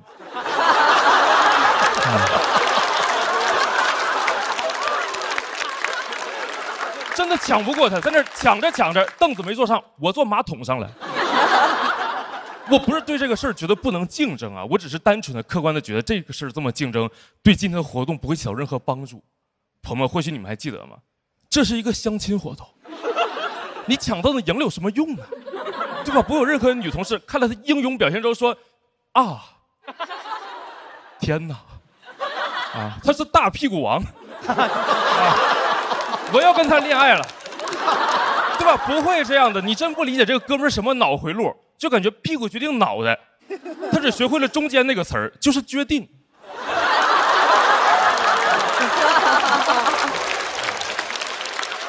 我对抢凳子没什么兴趣，朋友们，真的，坦诚的说，我现在最重要的事情是在公司抢回自己的尊严，这是一个很切实的问题，就是年轻人上班会有个切实的困扰，就是年轻，很多人会不尊重你。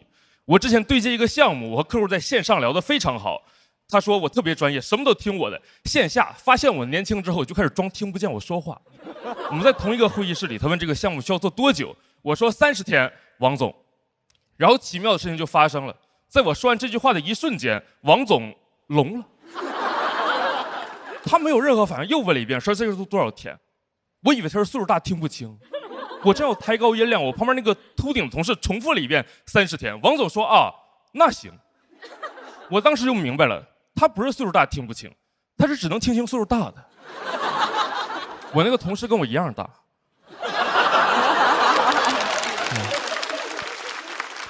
他就是有点地中海，客户非常的相信他，他们好像就是喜欢听老一点的人说话，他们甚至都不需要你是真的老，长得老也行。啊，我这个同事根本不用思考怎么能把话说好，客户看着就觉得老话说得好。但是没什么办法，我现在迫于生计，上海找工作很困难，我也只能学习和这些中年客户对接技巧。我发现我只要扮成他们的同类，他们就会愿意和我交流。最简单的说，你在上班的时候不能太有那种少年感，你得有那种登感。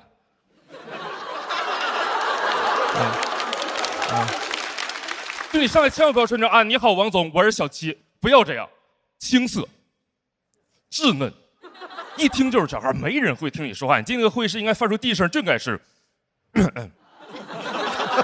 就这一声之后，客户心里你至少长5岁，然后看见你有个茶杯了吗？不要喝，吹他，又能大几岁。我现在甚至开始改变自己的穿搭了，可能今天穿的比较休闲，录节目嘛。但是我平时在公司的 dress code 就是冰丝短袖。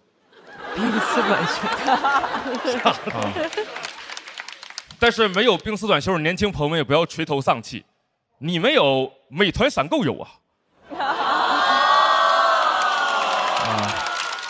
30分钟，让你成为公司里最老的灯。美团闪购，Go Go Go 出发喽！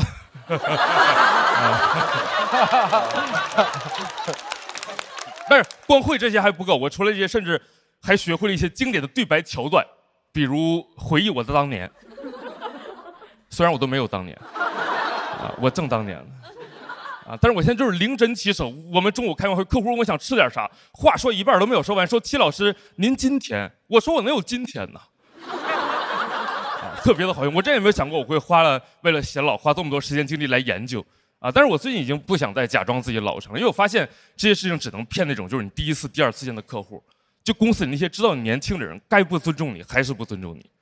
我们公司有一个岁数比我大很多的同事，我们平时叫他超雄哥。他就是我每次跟他一起开会，他就会让我给整个屋子人沏茶。我不爱沏茶，我上10几年学了，我计算机硕士，我上班不是为了给他沏茶的。我现在就是他只要让我给他沏茶，我就给他沏这个世界上最浓的茶，我让他睡不着觉。希望他晚上睁眼睛看天的时候可以明白，他今天中午喝的不是红茶，是我这个硬茶。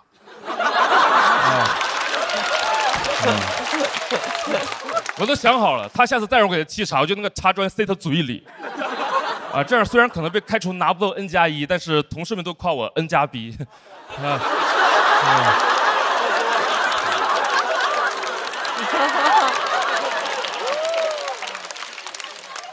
但是这些其实都是我幻想的，我还是一个比较软弱的人，我现在只敢那种委婉的拒绝他。但是对于我自己来说也是进步了。前几天他又让我给他沏茶了，跟我说：“七来，你站起来给我们沏一下茶。”我说：“哥，我就不站起来了，我怕你抢我凳子。”我讲完了，谢谢你，拜拜。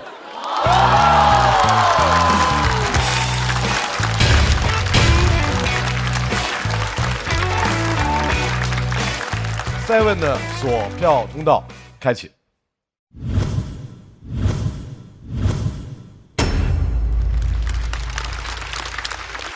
我觉得Seven表现其实还挺稳的，但可能像刚才几位讲的，讲职场的，可能大家已经胃口都被吊高了，好像职场的方方面面每个角度能想到，你们都被阐释得很好了。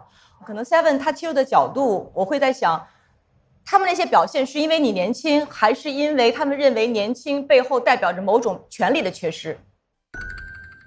后者吧，我认为是。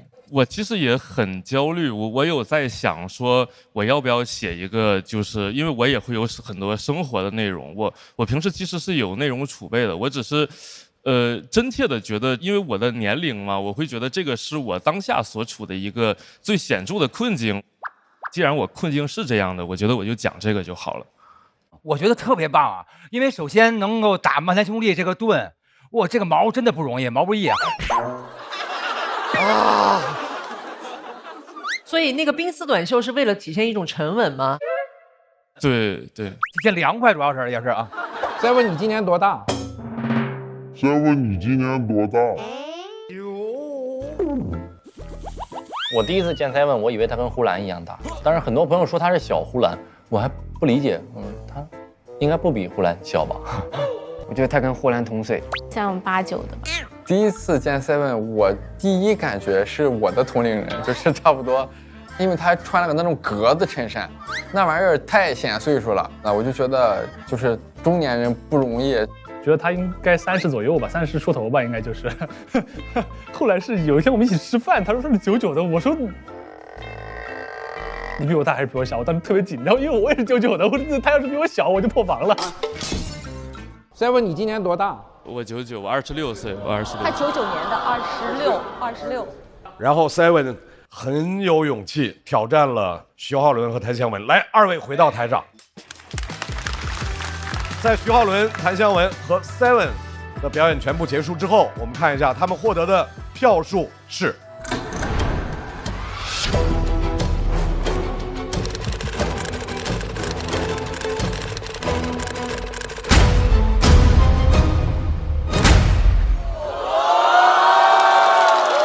不低 ，Seven 很高的，可以 ，Seven 非常高，很棒 ，Seven。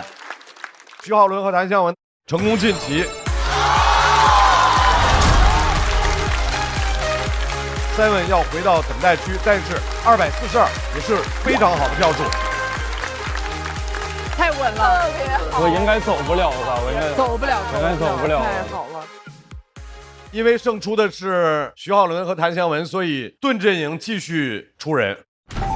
马上盾阵营要出的这位，在去年大家看到他进入到了美妆赛道，今年呢他又换了耳麦式的表演，希望在接下来他能够给我们带来更多新的舞台风格。掌声欢迎贾浩。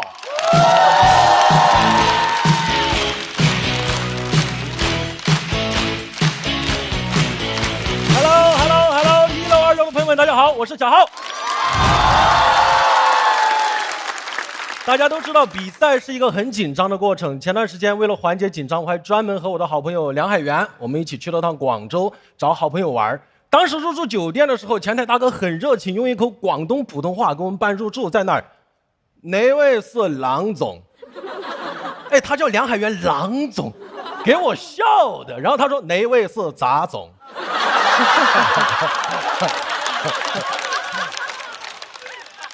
你就看着那个笑容从我脸上转移到了海源脸上，那一刻海笑了。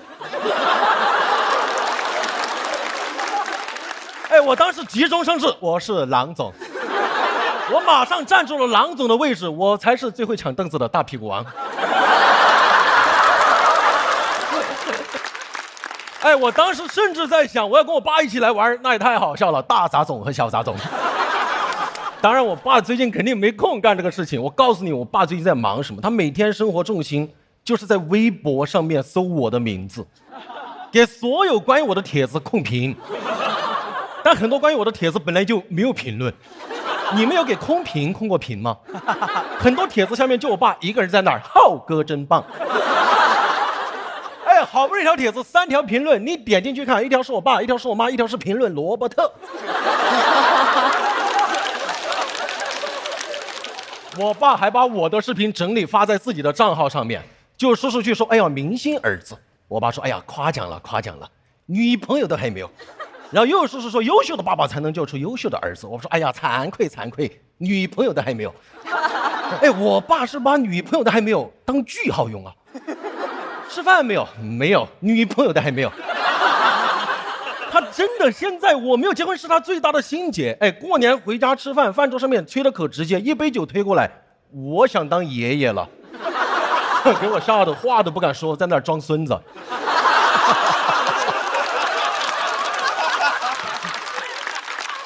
哎，酒喝的越多，说话越不靠谱。说你必须得在上海买房，家里可以支持你，因为你必须要结婚。我就给我爸说了一下上海的平均房价，他说那你必须要结婚。我甚至给我爸科普了一下江浙沪的平均彩礼标准。我爸那天喝多了，丧心病狂说我们可以不要彩礼。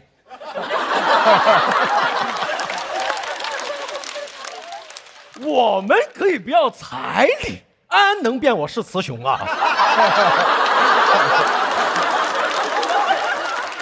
反正我爸现在线上催线下催，反倒小某书成了我唯独的净土。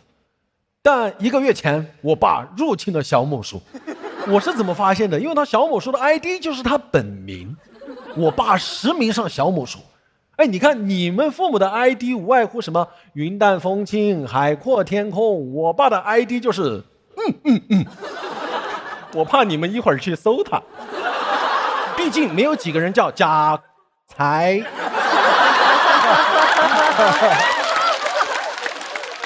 哎，但其实只需要你在 report 里边写上贾浩2个字，不用你搜他，他会搜你。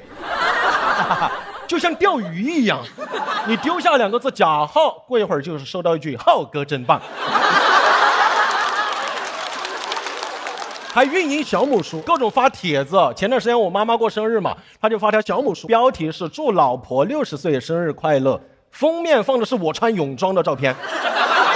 我发誓没有吹牛，封面放的是我穿泳装尾波冲浪的照片。你们有在自己父母主页擦过边吗？你说他懂互联网吧，他实名上网；你说他不懂吧，他知道什么照片有流量。哎，老婆60岁生日快乐，为什么放我的照片啊？后来果然就有人说啊，贾浩60了。然后就有人说，重点不是有人叫他老婆吗？后面就开始有人诋毁了，说妈一开始看到化妆我就觉得不对劲了。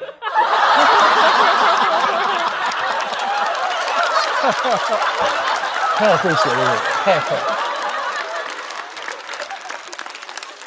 我能够理解是观众在开玩笑玩梗嘛，但为什么还有观众说浩哥你穿泳装好好看啊？我听完我真的惭愧，我女朋友都还没有。甚至还有观众问，这么好看的泳装在哪里买的？这还用问吗？上美团闪购啊，30分钟好货到手。美团闪购这个速度快的，我这个泳装短的。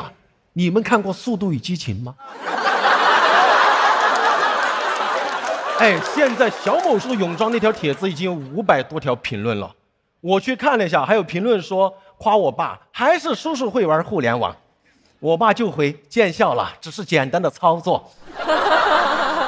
我听完都气笑了，这还简单操作？你要复杂起来，我照片得打码了吧？哎，你的岁月静好是不是在擦边前行啊？我亲爱的大杂种。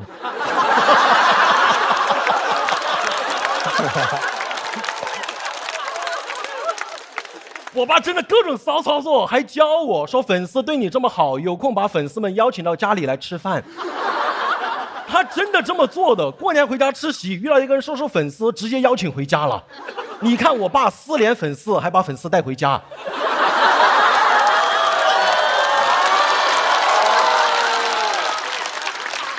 如果这个事情爆出来，我希望父母行为不要上升到本人啊。我当然知道这都是父母的爱。最后我想给大家分享一个前几天发生的消息，我妈也入驻小某书了，还找我要了一些照片。我去看了一下她主页，她现在什么都没发，但我知道她蓄势待发。她刚起号，她还在养号，但她没有用自己的名字，她养的还是个假号。不要去搜她，因为我妈妈的 ID 叫假号的妈妈。谢谢大家，我好，谢谢。这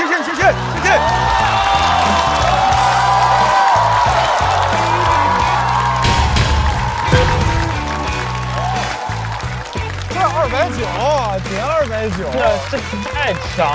求求了，让他290票以上，求求了。假号锁票通道开启。来，再次把掌声送给假号。张老师，我想先说一句话，就是我让我爸妈改名字了啊，大家不用去搜他，让他们改名字了。所以浩哥，你现在如果他们发社交媒体的一些内容，你会要求审他们的内容吗？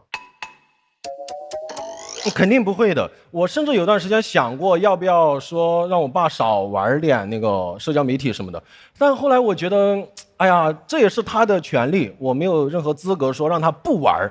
我如果让他不玩，就有点小时候他让我直接不玩什么，但可能要商量一个度。我告诉过我爸，我说夸我的你听得 OK 了，但如果以后有人骂我的，可能会骂到你这里。我爸就说：“嗨，我什么没见过。”那就是你的那个主打秀，你爸妈有组团去看吗？成都站他们去了8个人，大姨还有3姨，还有我表姐表妹、大姨父，还有我爸我妈一块拿着丝巾，我加。那我想问，就是你遇到他们有一些行为的时候，你是会感觉被爱更幸福的更多，还是尴尬？我觉得幸福占70%左右，有30%是尴尬。比方说那个泳装的照片，我第一眼看到的时候，我心想我赶紧删了吧。那怎么办呢？但后来我爸告诉我说，哎呀，我就不会把那个首页调好嘛。他说你看我无意之间给你提供了一个段子，你都不感谢我。就他是这样的，对。那我觉得我的感受跟你是类似的，因为我爸爸妈妈，尤其是我妈，她干过一些让我觉得很匪夷所思，但是比如说她有一天我回家的时候，我发现家里面有一个我的易拉宝啊，就是同等身高的易拉宝在家里面。他是在哪儿收回来的？对，他就是觉得他不能够把它放在外面，他得要拿回来。所以我回去的时候，我看见我自己的易拉宝在家里面，我觉得很诡异。现在在哪儿呢？现在也在家里面。春春老师，这个我非常感同身受。我们去年决赛的时候，每个人进决赛是有个大的海报的，好像有2米高。那个海报我寄回家之后，我妈就钉在了他们床头。对。一醒就能看到，他们说儿子与我们同在，就是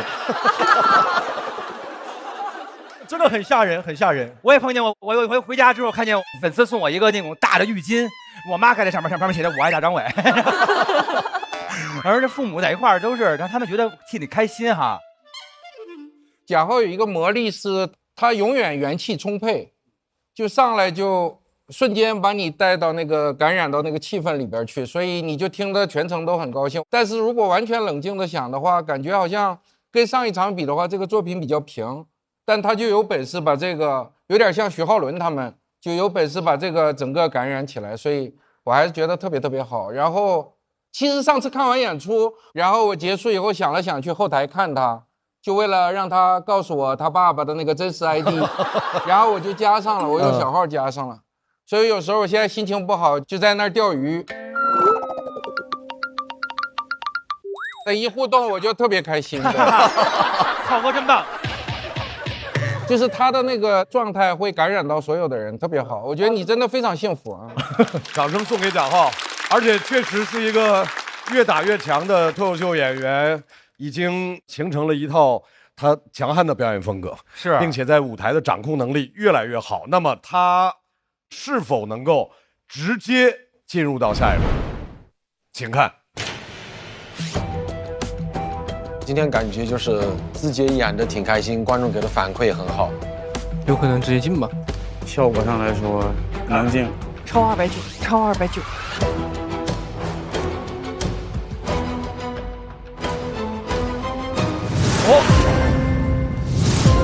哦，过了哦，贾浩厉害啊，厉害，直接晋级。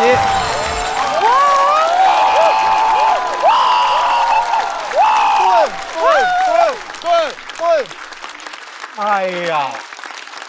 掌声送给贾浩，第二轮第一位直接晋级的脱口秀演员。浩哥厉害，真棒！浩哥真棒，真棒！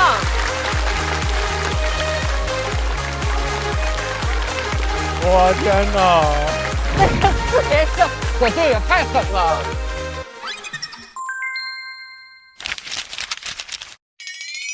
最成熟、完成度最高的是贾浩，状态非常好，希望能钓到才叔叔的浩哥真棒。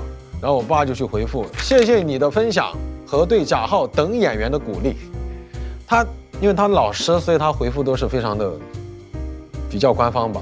然后还有说，看到聚光灯齐刷刷打在贾浩身上，我恍惚间看到那个常常一轮游的男生如何排除万难，终于又站在亮闪闪的舞台中央。谢谢这位朋友，我爸的回复是：谢谢你的分享，灯光效果不错。你看，你都不知道他的关注点在哪儿，别人说的是灯光嘛，爸啊，他说的是灯光嘛，他有一种人和 AI 结合的感觉，感觉这个 AI 完成了一些，完成不多，人想学 AI 又学的不多，就是。喂，爸呀，你今天有没有涨粉丝？你过2000没有哦？你那个粉丝？超过2000了，谢谢这么多粉丝这么用心的关心贾浩，我这个当父亲的必须回敬一下。我相信浩哥会越来越好，我们也会越来越好。谢谢大家。哦，说得好，说得好，说得好，很棒，很棒，很棒。希望他享受互联网吧。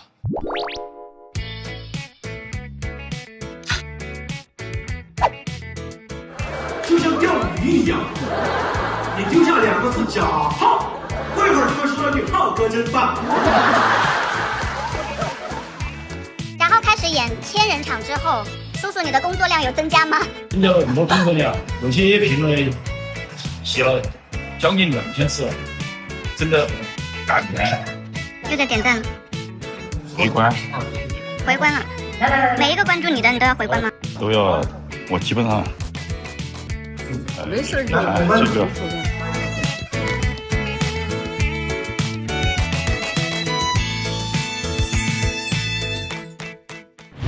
盾组下面派出来这位赵样强，加油，小丽姐！因为在上一轮表演当中，他跟我们分享了他不婚的选择和自由。这次他想给我们讲一讲他家人的故事。掌声欢迎王小丽。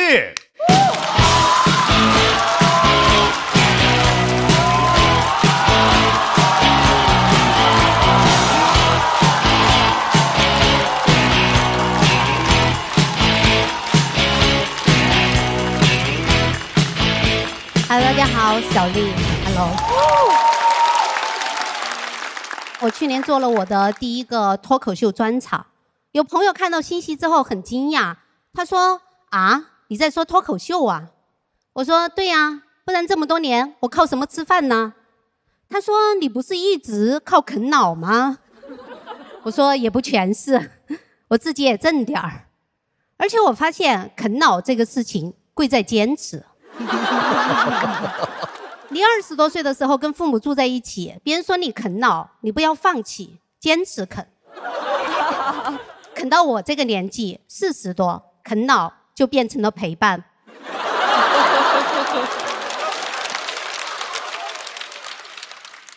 我现在已经是远近闻名的孝顺女儿了。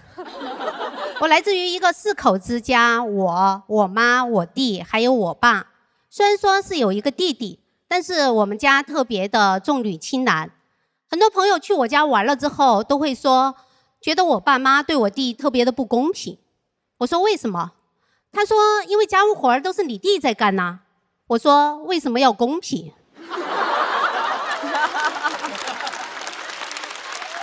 我觉得重女轻男的家庭挺好的呀，我跟我弟都很好。我弟勤劳体贴，我自以为是。这2种品质在我们各自的性别里面都很稀缺。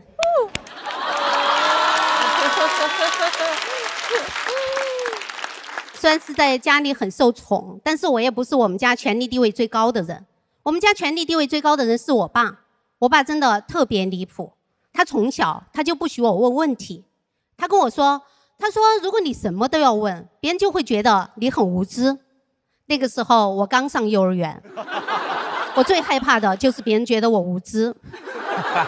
他还不许我笑，他跟我说，他说男笑痴，女笑怪。男笑痴，女笑怪，你们听过这句话吗？没有是吧？因为这是他自己编的。但从那以后我就不敢在家里笑，我实在忍不住了，我就出去笑。邻居们都在传，楼道里总是有奇怪的笑声。我爸就是那种他自己不开心，他就希望别人也不开心的人。我小的时候他老是出差，每次出去他都会把家里的闭路线带走。闭路线就是接收电视信号的线，他就怕他不在家，我们看电视看得太开心了。但是他不知道，他不在家，我们已经很开心了。有一年过年，他回老家了，他一走，我们一家3口有说有笑，我才发现我也爱我弟，也爱我妈，我弟也爱我妈，也爱我，我妈也爱着我们姐弟俩。我们3个就是吉祥如意的一家呀。我爸脾气还特别差，老是无缘无故发脾气，还要让我给他道歉。我不道歉，他就绝食不吃饭。作为一个孝顺女儿，我只好跟他道歉。我说爸，我错了。一般家长遇到这种情况都会问你错在哪儿了，但是我爸不会，他会立刻原谅我，因为他也饿了。然后我爸现在还变得特别爱唠叨，他现在唠叨我唠叨的最多的是说我一天到晚啥事都不干。我被他唠叨烦了，我就只好在家里面装作我很忙。我怎么装？我有时候吃着饭，我突然叹气，我说哎呀，最近好忙啊。我有时候假装打电话，我为了让他听见，我说今天不行，今天太忙了。我都没有真的拿电话，我就比了个6。没想到过了一段时间之后，我爸突然问我，他说你每天那么忙，那你到底赚到钱没有吗？我说赚到了呀。然后我就开始装有钱。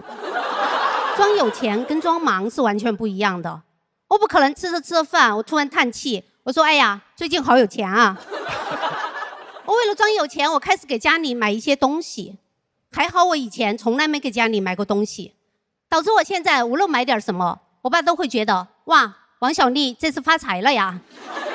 我东西买的越多，我在家里的地位越高。现在家里无论什么事儿，我都想指点一下。简单点说，我就是在家里当爹。不得不说，当爹是真的挺爽的。当爹给了我勇气，我现在我都敢当面怼我爸了。有一次，我爸在家里炫耀，说他对这个家的贡献有多大。我说你贡献没有我妈大吧？我妈还洗衣服做饭呢，你一天到晚啥事都不干。他说那我要挣钱养家呀。我说我妈也有工资啊。他说让我职称进得高啊。我说没有妈做家务，你哪来时间进职称？你都不思感恩的吗？我爸被我怼懵了，然后他突然站起来，他说我这辈子从来没做过伤天害理的事儿。破防了。我没想到，我从小到大最害怕的一个权威，原来这么脆弱。这就好像哈利波特跟伏地魔说：“伏地魔，你个大坏蛋。”伏地魔就哭了。我爸还问我，他说：“那你对这个家有什么贡献？”我说：“我是这个家的长女，我存在就是对这个家的贡献。”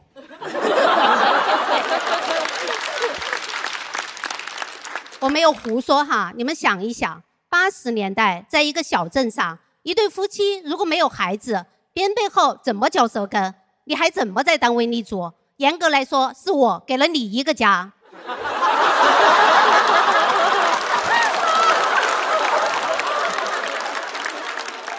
我现在甚至取代我爸，成为了我们家权力地位最高的人。那天是除夕，我们一家人都在看电视。我爸觉得电视太难看了，然后掏出手机在那玩手机。我就这样看了他一眼，他吓得赶紧收起手机，开始认真看电视。就那一刻，我们都没有说话，但我们知道权力的交接已经完成了。就那一天的电视虽然是难看，但我是越看越兴奋，因为我知道电视越难看，我的权力就越大。谢谢大家，我是小丽。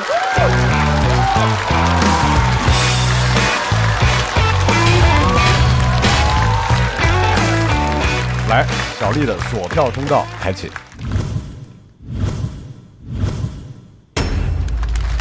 其实我拍的时候稍微有点犹豫，我觉得主要是可能对比上一场，我觉得这一篇的其实笑点没有上一场的那么密集。但是我还是非常喜欢小丽。我其实也有很好奇，就是如何在家里面就是又啃老又做到有这个权利。主要是靠信念感。靠信念感。对，因为可能在家里比较受宠吧，因为我出生的时候，我外婆就跟我妈说，她说你要对女儿好，因为女儿是女王，所以我从小家里人就对我很好。然后我妈怀我弟的时候，听到院子里的叔叔阿姨有逗我嘛，就说爸爸妈妈有了弟弟之后就不爱你了。然后我妈听到这个话之后，就跟我爸商量说，以后要更爱姐姐，不能让她觉得被忽视了。所以一直在家里比较受宠，然后信念感强一点，就能够。这还是个很幸福的家庭。算是吧。他爸爸太可爱了，就是说你跟他说句什么话，爸爸就赌气不吃饭了，是吧？他就会刚开始坐在沙发上，然后叫他2声，他还是不吃饭的话，他就会回到卧室，然后躺下说饿呀，然后等着你给他道歉。然后一般你会怎么做？从这门缝里扔个饼过去。我一般会先吃2口，好吃，然后再看他的情况。如果他还不出来的话，我就想也不能没有爸爸呀。还是给他道个歉吧，反正也不是很难。然后我就说，爸，我错了。然后他就会说，爸爸也有爸爸不对的地方。然后父女俩就抱头痛哭，然后再一起出来吃饭。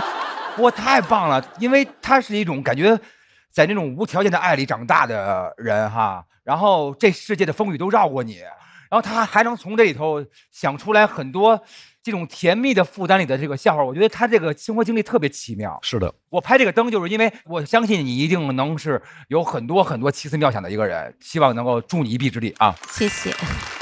可能这一场的效果也许比上一场会差一点点，但我反而觉得这一场它内容非常好。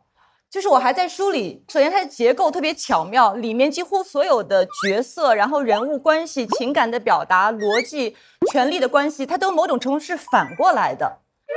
你看它里面讲到一句话，他说因为我们家是重女轻男，他压根儿没有重女轻男呢，只不过让女孩回到了一个可能跟男孩差不多的一个角色跟位置，但是我们的得出结论就是哇，这是重女轻男，所以他一切是反过来的，是在反讽。而且小丽，你参加完这个节目，爸爸妈妈一定开始跟贾浩一样注册号，开始跟你了。小丽真棒，肯定是。我应该不会跟他们说吧？我觉得还是应该保持一点边界感，就是啊，没明白，家里没网吗？那你那第一篇一播肯定就爆了呀。因为我说脱口秀很久了，我都没有跟他们说。然后有一次，我爸实在是忍不住了，他就说：“你每天这么晚出晚归的，你到底在干嘛？”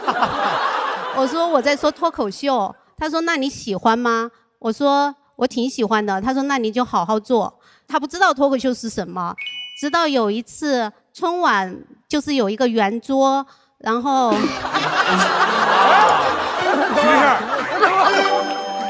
有一些人站起来说脱口秀，然后看完之后，我爸妈都沉默了，然后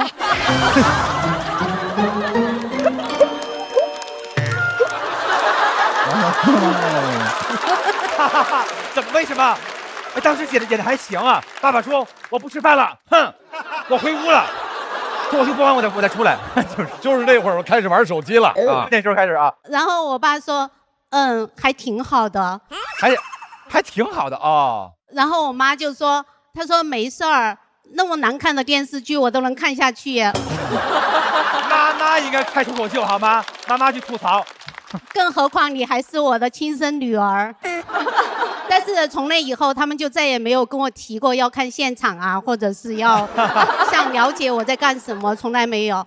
所以我也没有主动说。没关系，我相信这个节目播出的时候，肯定你的爸爸妈妈一定能看到。再次把掌声送给王小丽。好，谢谢。我可能大部分时间都是在啃老，虽然我啃老，但是我也不会花特别多的钱，就是钱少挣一点就少花一点。最久是10多年没有工作，我反正做什么他们都支持，就是不工作他们也觉得 OK 的，特别是我妈。他好像不需要我做什么事儿，他就已经很为我骄傲了。他不需要我做什么事情来让他为我骄傲。他有时候坐在沙发上看着我，我会问他，我说：“你看什么？”他说：“我好为你感到骄傲啊。”我说：“我不是一事无成吗？”对，所以其实我也没有那种，就是可能一定要工作的压力。小丽姐的家庭是人间最美的一种存在啊，然后爸爸妈妈那么爱她，我觉得人无论成功干什么事业，最终都是希望有一个美满的生活，然后不管是家庭还是跟朋友，她已经活在特别美好的那个终点上了，这一生都是一个完美的一生，特别好。来，我们先来看一下，小丽是直接晋级呢，还是要接受挑战？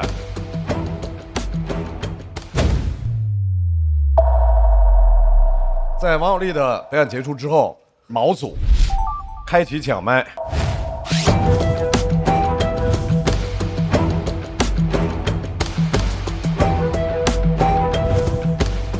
都不站，不站，那就抓球了，抓钩了。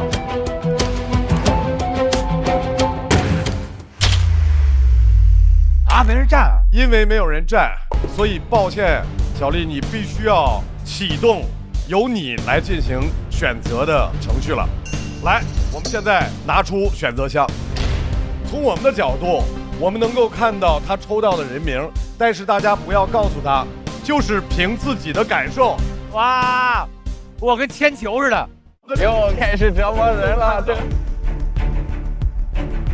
哎呀，这个了！别搞！紧张！他妈抽中我了，等一下。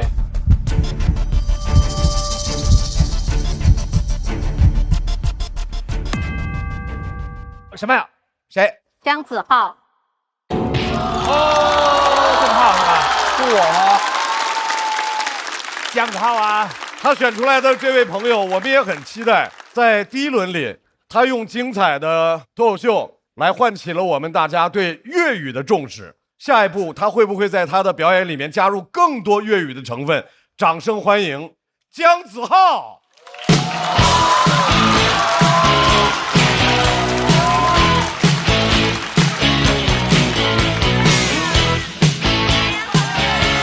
谢谢。大家好，我子浩。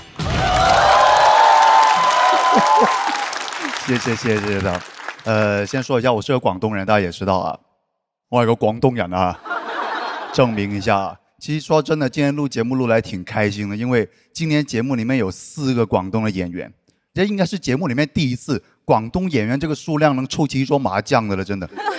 我们第1轮录制的时候，我们4个广东人在个采访间里面老开心了，说什么？我还对着镜头说，前3名我们4个都不够分的，真的。然后我还跟另外一个广东的演员要鸡翅嘛，我还跟他说什么？哎呀，我们2个谁来当第1好了？你觉得？我让你啦，要不你第1，我第2咯啊？然后第1轮比完下来之后，有3个已经回到广东了，有点太丢人。那个导演还在那里安慰我们说：“啊，你们广东的幽默是不是有点水土不服？”我说：“阿拉桑还赢啊，现在。”太丢人！哎，你们想想，要是我第2轮淘汰的话，更尴尬。你想我回去之后，鸡翅肯定要问我说：“啊，10号，你第几轮淘汰了？”我还得跟他说：“你第1，我第2咯。”哎，说实话。我觉得我们广东的演员呢，要做普通话的脱口秀，其实就是要比其他地方的人要难一点的。不是我找借口了。首先，我们语言又不通的，因为我们做普通话脱口秀，我们还得先从学普通话做起的。不是开玩笑，我刚出来工作那几年，我真的完全听不懂那北方的普通话，特别是那种东北的普通话，太复杂了，真的是。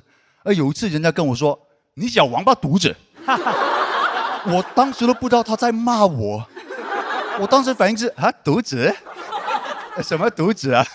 你肚子饿了是吗？哈，我煮个面给你吃咯哈。他还跟我说什么？你跟谁俩呢？不是，这什么话来的啊？为什么一句话里面全都是主语的哈？那我跟谁俩？那没有动词的。我说啊，我跟谁俩？我跟阿傻是 twins 咯，我跟谁俩？我完全搞不明白。还有一个事情。真的，我想说了很久了，就是以前真的不太好意思说，就是毛豆讲话，我是真听不懂啊。我说真的，我第一次听毛豆讲脱口秀的时候，他给我感觉就好像那个就《植物大战僵尸》里面那个，就头上戴着锅那个大叔，你们知道吗？就这个人，就这个。你们还记得这个人吗？哈喽的朋友们看得到吗？真的，毛豆在我心中就长这个样子了。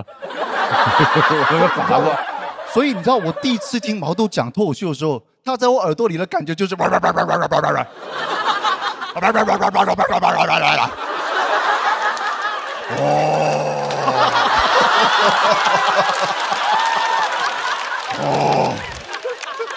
德昌什么？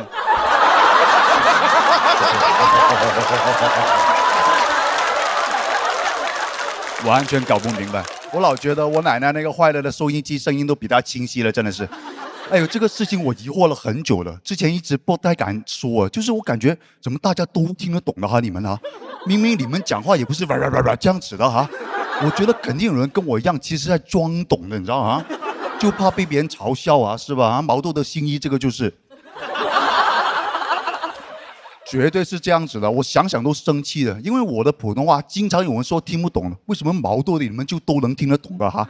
你们试试啊，让毛豆去给那个广东的老板做演出啊，毛豆会哭着回去找他老豆了，你知道吗？广东的老板看了都会说这个毛豆搞毛啊，一点都不逗啊，水土不服，我跟你说肯定。而且广东演员还有一点是最难的，就是你知道广东这个地方，它本身其实不太重视脱口秀这种什么文化娱乐的。跟上海相比啊，我感觉广东的本地人呢，他们就想着吃，真的，一天到晚就知道吃的。我回到老家跟我那个朋友说，我说哎呀，在上海不好混呢。他说对呀，上海是没什么好吃的。我说我的意思是工作上不顺心啊。他说哦，那看看等一下吃什么咯。我跟他说：“哎呀，节目太难了，年年都在那里瞎搞。”他说：“瞎搞？好啊，老板，来2笼虾饺了啊！”我跟他说，广东人对吃有多么在乎啊！真人真事啊！我在广东做我那个粤语的专场的时候，经常演到后面，会有观众直接站起来走了，我都不知道干什么。我说怎么了？是我演的不好吗？他说不是，我要去吃夜宵了。他说啊，你演的挺好的，但是排号排到我了。广东人对吃那个执念真的匪夷所思了，就是在他心里，姜子浩哪有 A18号重要啊，对吧？我们广东人就是这样的，有上顿有下顿的，我们就真的太爱吃了。你们想想，就是广东啊，连骂人那个话都是让人家吃东西了，对吧？你们记得张学友那个经典的表情包吗？你别管他让你吃什么，是不是让你们吃东西了哈？就是这么爱吃东西，我们吃东西了你。真，我们广东演员的现状就是这样子了，在外面很难吃上饭，回到广东就只剩下吃饭的了。我们，所以其实我们呢，跟其他演员相比，广东演员最大的优势或者说特点嘛，其实就是我们会粤语。本来我今天上节目，在这个舞台上，我最大的愿望就能展示一段粤语的脱口秀，然后笑死你们。我本来想的是，但最大的问题你们也知道了，就是现场的大家基本上是不可能听得懂的广东毛豆。我现在就是。我想过很多办法的了，我还跟节目组讨论过了。我说啊，能不能现场弄个字幕啊什么的？人家节目组说很难的，搞不了了。搞了半天，我广东那个同事最后给我出了一个主意，他说子浩有没有可能啊？你就直接现场给大家翻译。我说怎么翻译啊，大哥，来不及了哦。他说你就一句普通话，一句粤语，一句普通話，一句粵語，交替的講，交替咁講，不就行了？咁咪得咯。我說這樣子講話很奇怪的喎，咁樣講嘢好 Q 奇怪嘅喎，好像神經病一樣啦，好似黐孖筋咁嘅喎。但看得出來，到最後我還是被他說服了哈。睇得出來，最後都係俾佢說服咗，你知道？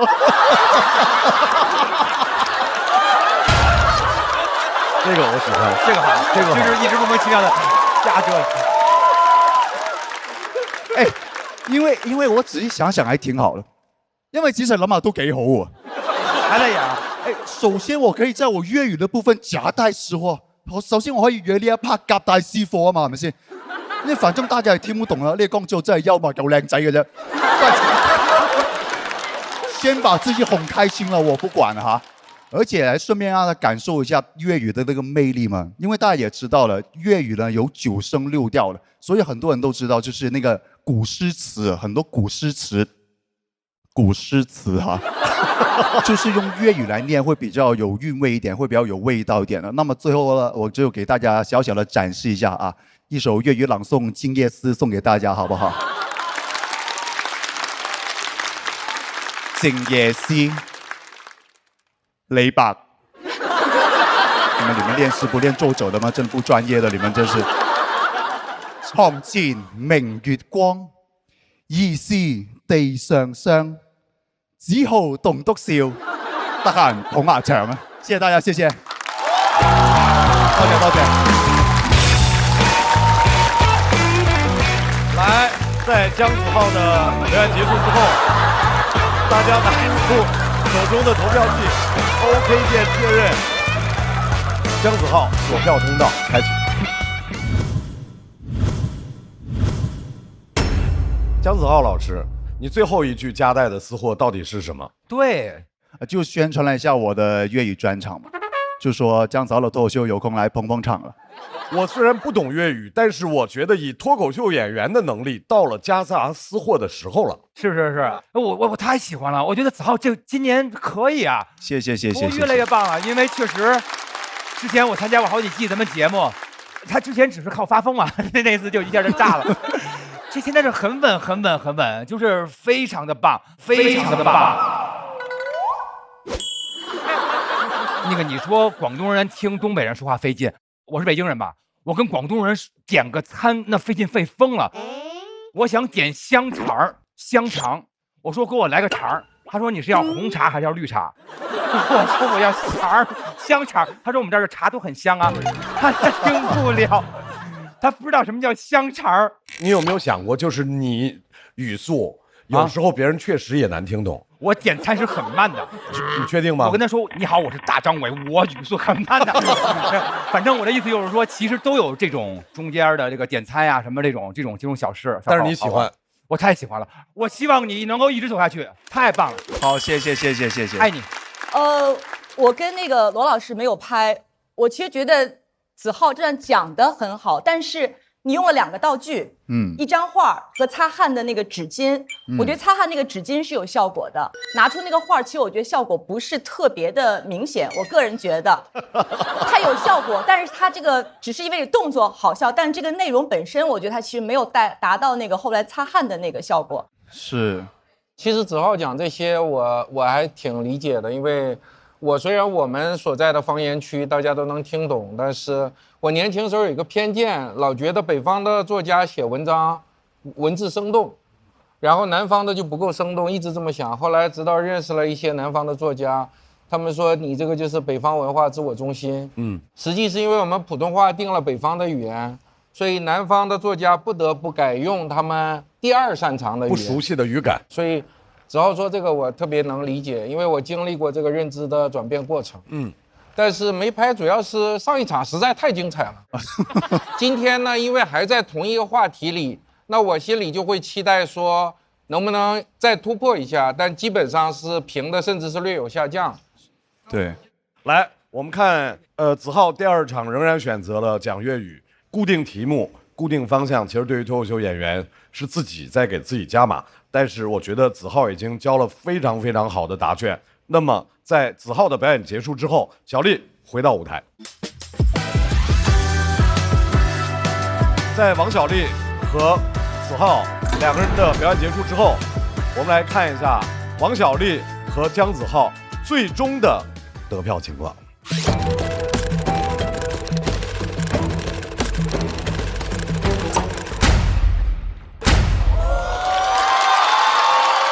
姜子浩成功晋级，小丽232票，也是非常好的成绩，还要在待定区继续等待。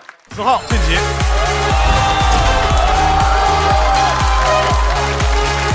欢迎毛正英的朋友，我太紧张了，让他看我下来。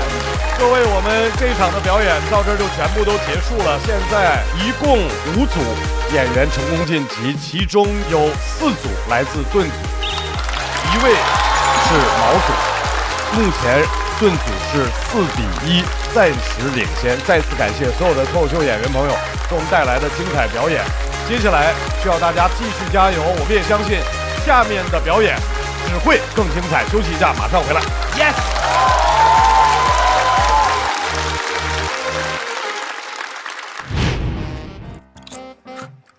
小蘭哥，通常跟別的演員交朋友，但是他聽同我講嘢啊，點算呢？不好意思，你說啥這是？交朋友啊，聽明？不是，那你可以用樂視跟他們交流呀。這麼離譜，大佬。哎，你怎麼知道樂視出了新口味？清新芥香味，就是這麼離譜。那我試試。確實是偏偏薄脆哇！哎，我之前超愛吃樂視的原味的。但是咱們先拋開樂視不談了，拋不開，根本拋不開。聊天就要吃樂視，你聽着咔哧咔哧的聲音，節目熱鬧，肯定不會冷場的呀。咁我攞去同老豆試下先嚇。怎麼又聽不懂啊？目前毛陣營有4組完成了表演，而盾陣營有5組完成了表演。接下來的比賽會更加精彩。在他之前，我沒有對誰的生氣這麼的着迷，覺得有一種特別被解放的感覺。這是我的禮物嗎？我的生日還沒到呢。我非常後悔沒拍這個檔。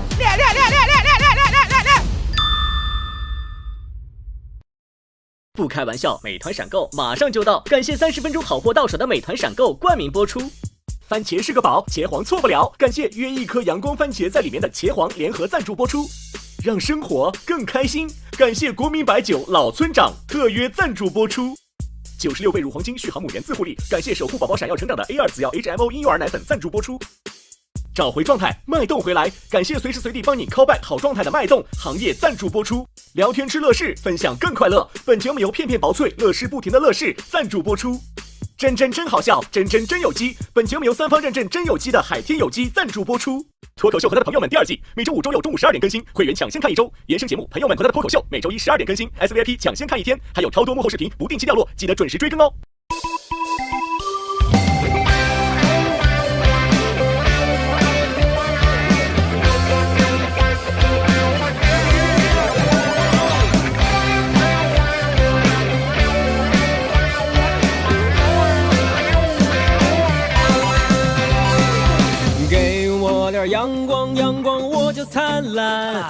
给个破筐，我就能下单。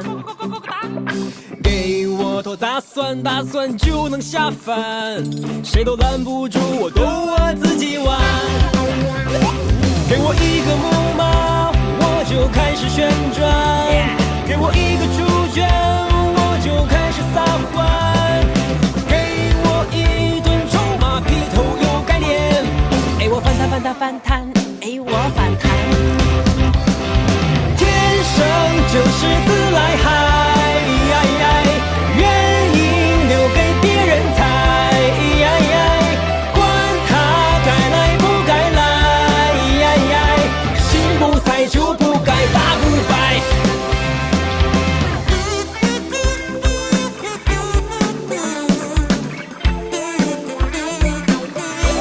更多节目精彩资讯，尽在新浪娱乐微博综艺、新浪综艺。感谢新浪新闻、腾讯新闻、腾讯娱乐、易立群传媒、最人物、他刊、扣儿小姐、王半仙、跳海大院对本节目的大力支持。偏不看，给包鲜艳。